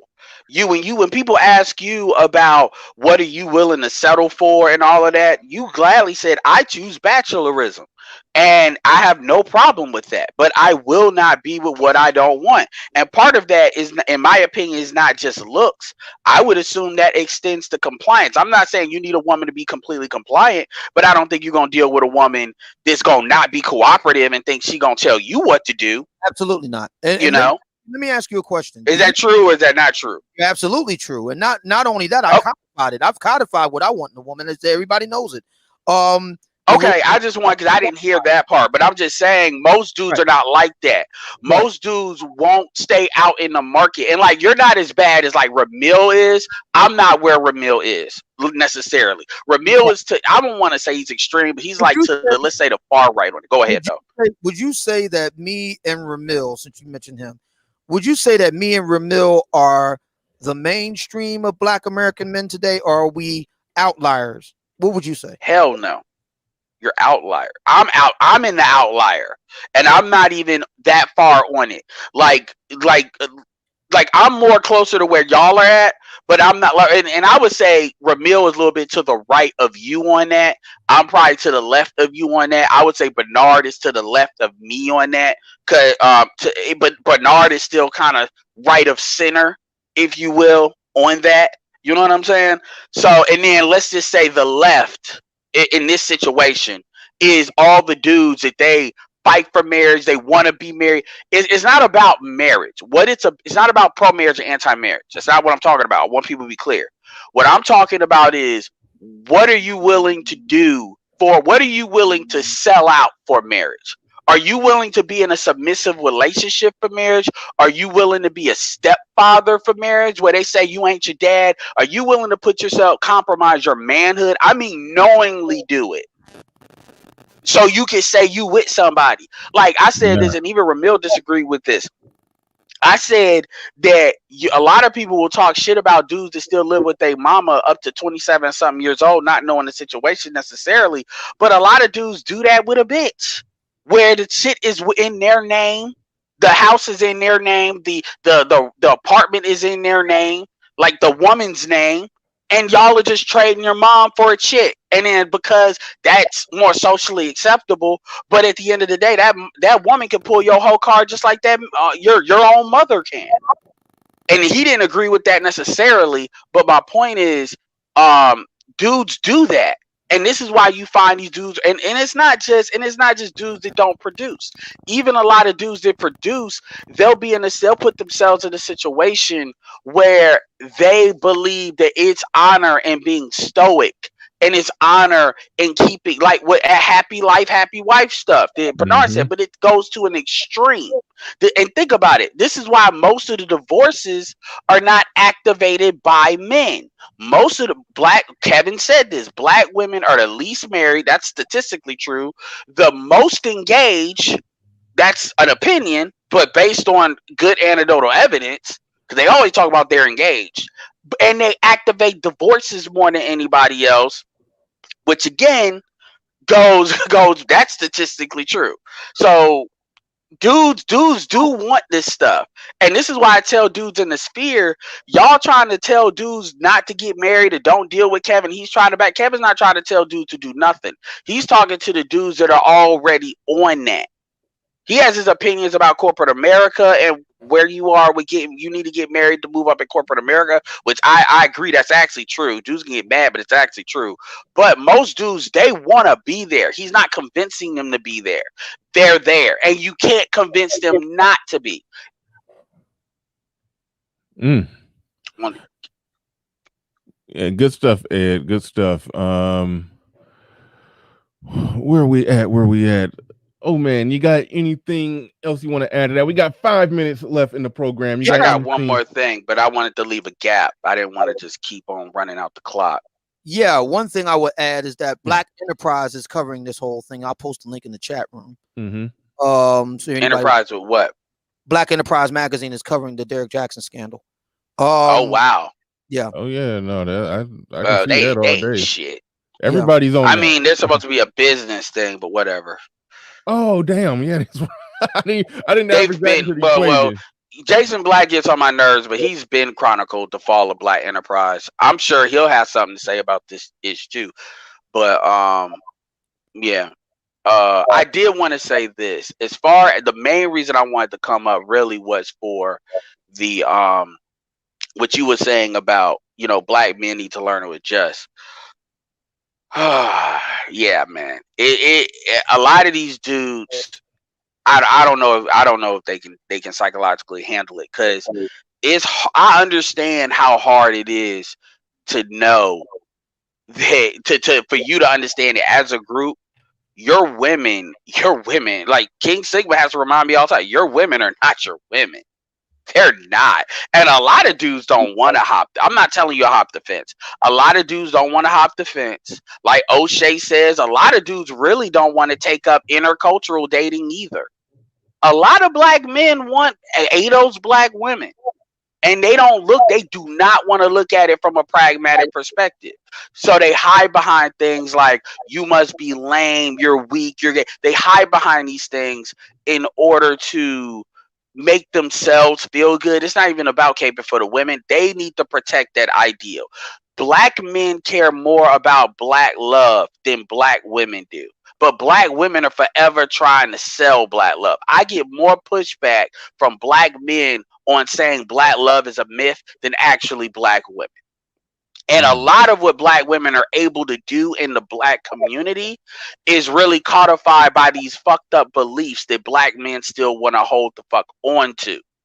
The reality is we would be a lot more further along the lines of having a viable community if black men would just pull the rug up under women. And when I say that, think of it like a bank. If you say, okay, I don't trust my money in this bank, and you pull it out, then that bank cannot stand if enough people do it. So what you have is people like, Goldman Sachs, or you have people pledging money to black women, and then you have dudes at the bottom supporting black women too at the expense of other black men, because they believe in this idea of black love.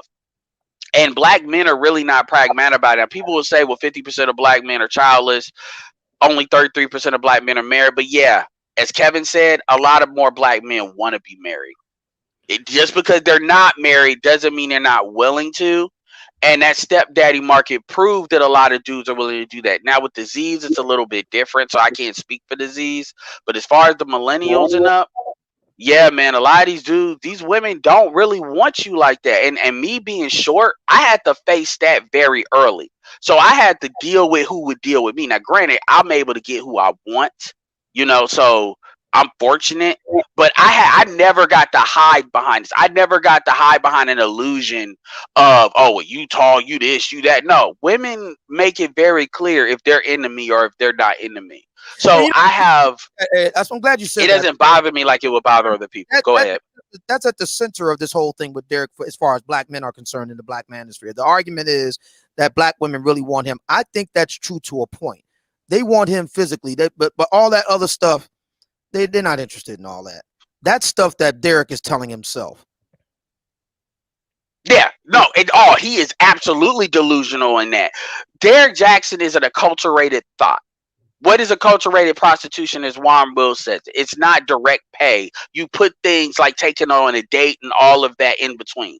The books and all of that stuff. It's just like these females. Before there was OnlyFans, there was Patreon, in which women would give dudes reasons. I mean, literally, a book is like when a chick would say, "Oh, I got my bra here. Let me sell it." That's literally what the books are. These bitches ain't read his book.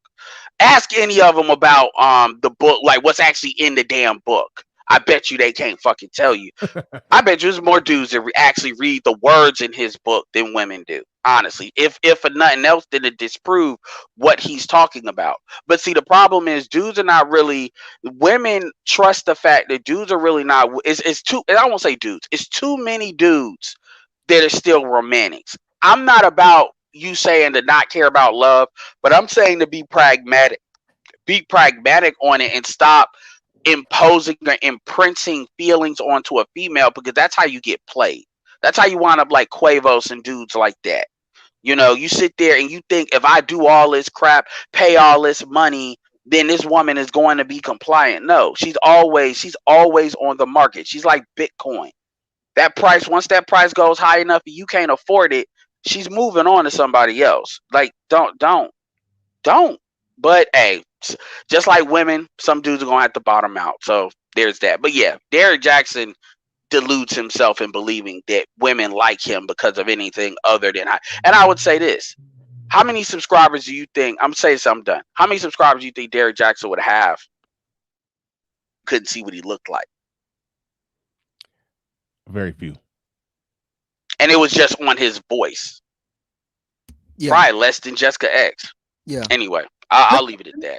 Let me ask you a question. Another question here, Ed, if you don't mind, Bernard. Let me ask you. Yeah, sure. Yeah, go ahead. And that's this. I know Bernard look at the clock. So with all of that being said that you laid out, and I think you laid out a really good case. Bitcoin. What are we to make of black women who can take care of themselves, who can education? We're gonna lay out the premise. Education can take care of themselves. Don't respect average guys, and are okay with having an interlude or two, or a cupping season, or a weekend fling with guys like Derrick. What do you think the romantic rank and file brother makes of that? Well, if they actually accept that's what's going on, a lot of these dudes don't understand what Mocha Fest is, Urban Escape is. Whenever your Tom Joyners or Michael Bazin talk about these cruises. Hang on. You said Mocha Fest. Explain what Mocha. I've never heard of that before. What is Mocha Fest?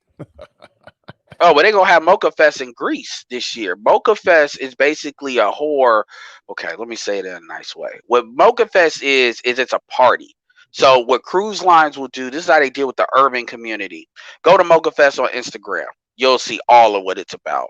Basically, Sodom and Gomorrah. But basically, Mocha. It reminds me of the hedonism thing, but that was a thing. No, that you covered this. That's exactly what it is. It's just for younger.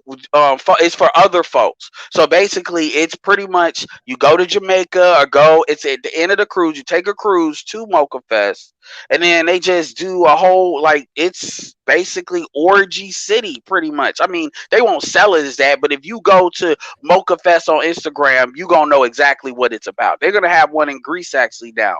So basically, it's what when you did that show about the fat women is going to all of them crew with the chocolate stuff and stuff like that, the dudes and stuff. Right. It's exactly that, except that all the women ain't fat.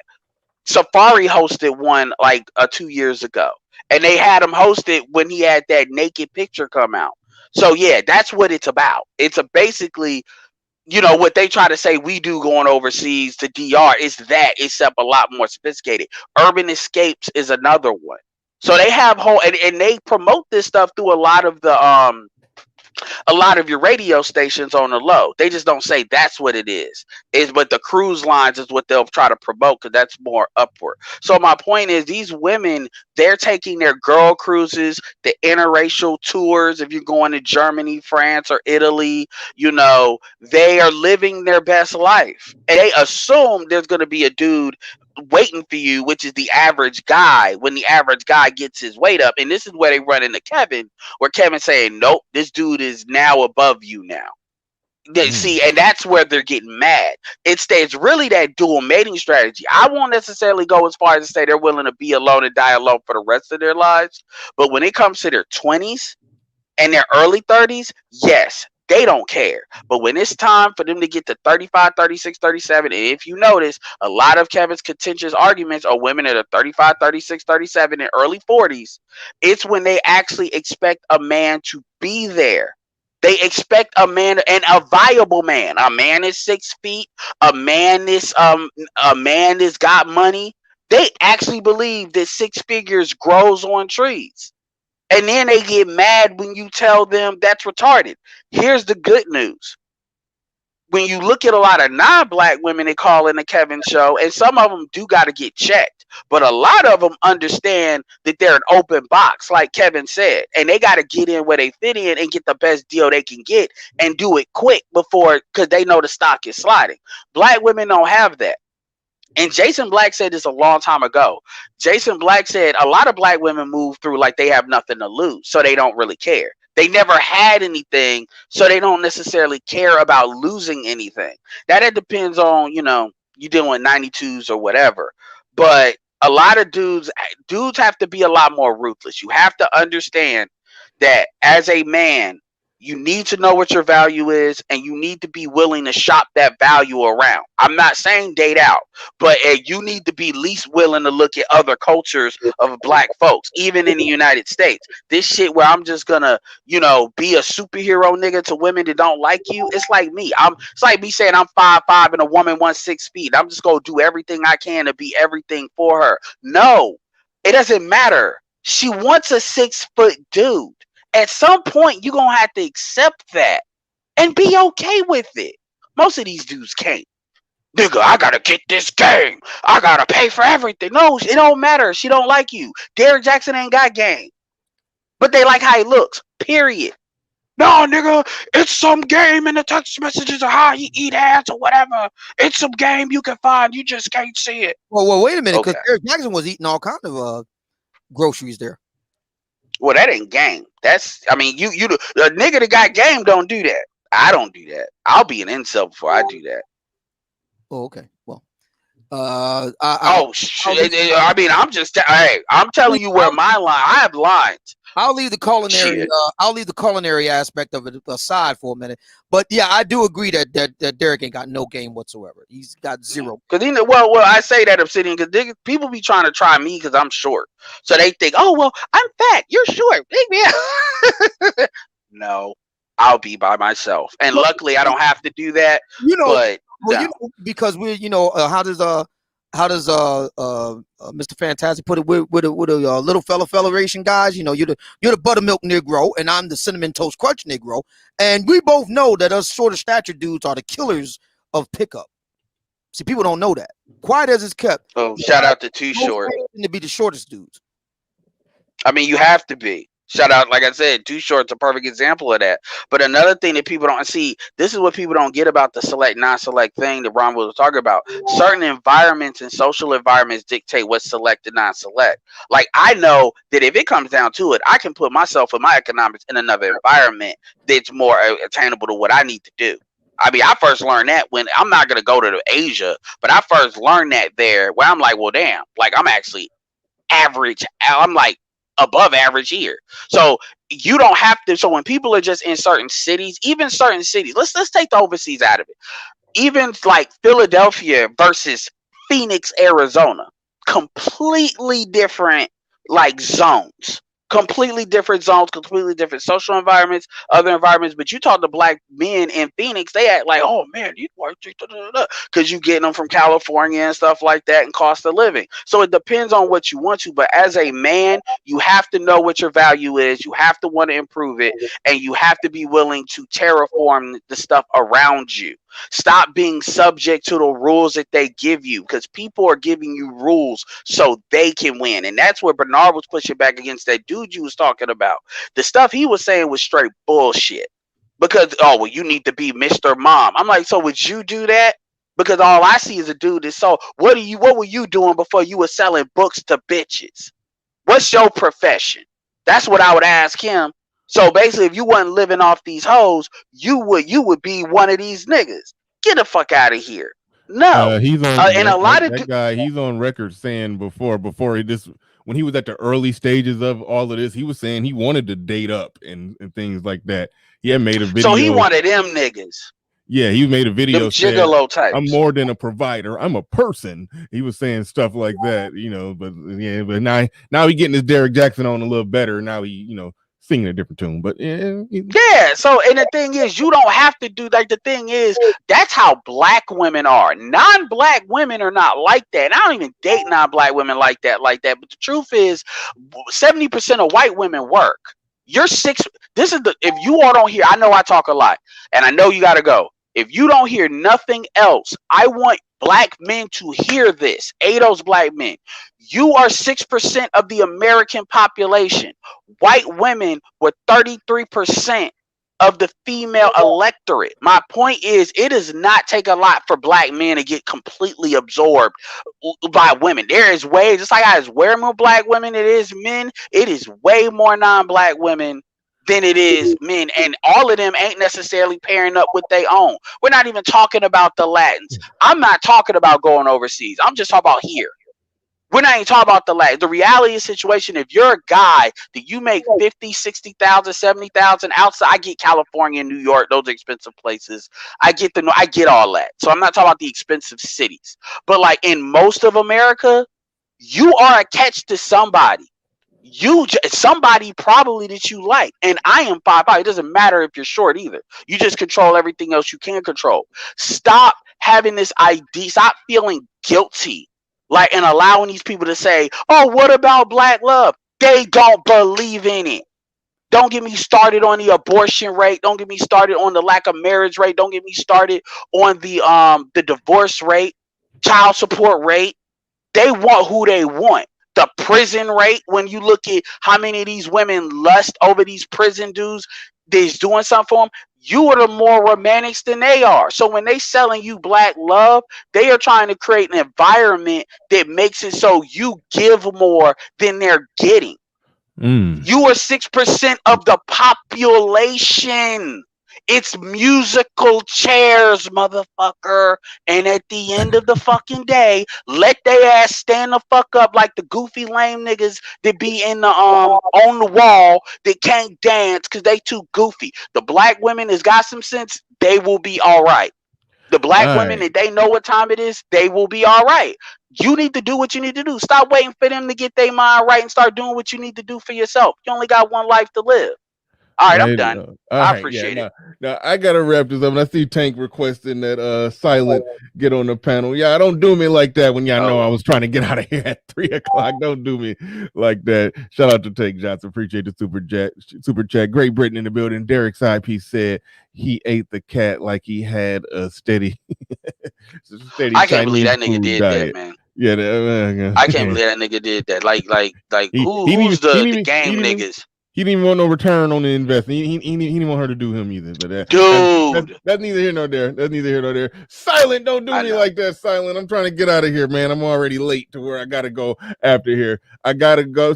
I got you next time, Silent. I got you next time. I got to get out of here. We're going to old man for the last words. Then we getting out of here. Yeah. To definitely be continued. I don't think this will be the last time we'll be convening an emergency session of the security council to discuss this. Oh man, get them subscribers. Yeah, Obsidian, I know you going in on this tonight, and I know you got something prepared. I don't know if I'll be going live on the air tonight or not, because I do have to write my column Okay. And I'm still dealing with other stuff. So I may or may not be on the air tonight, but I definitely will be on the air tomorrow, no matter what. Okay. So, we'll see. We'll see. All right, and that's going to wrap it up. Hey, great show, everybody. Numbers was great. Knocked it out the park. Thanks, old man, for coming through. Thank you. Yeah, this was wonderful. Great show, everybody. Everybody who super chatted. Black Wolf and Caesar D1 with the heavy-handed super chats and cash apps. Thank y'all for coming through. Appreciate that. I think Ed is doing a post stream. Our good long lost sister Cynthia G is doing a stream right now on the matter. On Derrick Jaxn? Yes. Oh boy, yeah, I don't think that I will even watch it. I honestly don't watch her stuff that much. That voice just kills me. Yeah. That voice just kills me. She got to make news, and then like when Game Changer did something on her, and I was like, oh, and I found out, Game Changer was on Irene, and then Cynthia came up, and then it was a little, when stuff like that happened, then okay, I'll tolerate her voice, but it's just her regular content. I'm not subscribed, and I don't go watch it. But if I hear about it, if it make a splash, I'll see what the splash is about. Indeed. That's about the only time I listen to her. But anyway, we are out of here. We are out of here. Peace, everybody. Thanks. Peace. Thank you.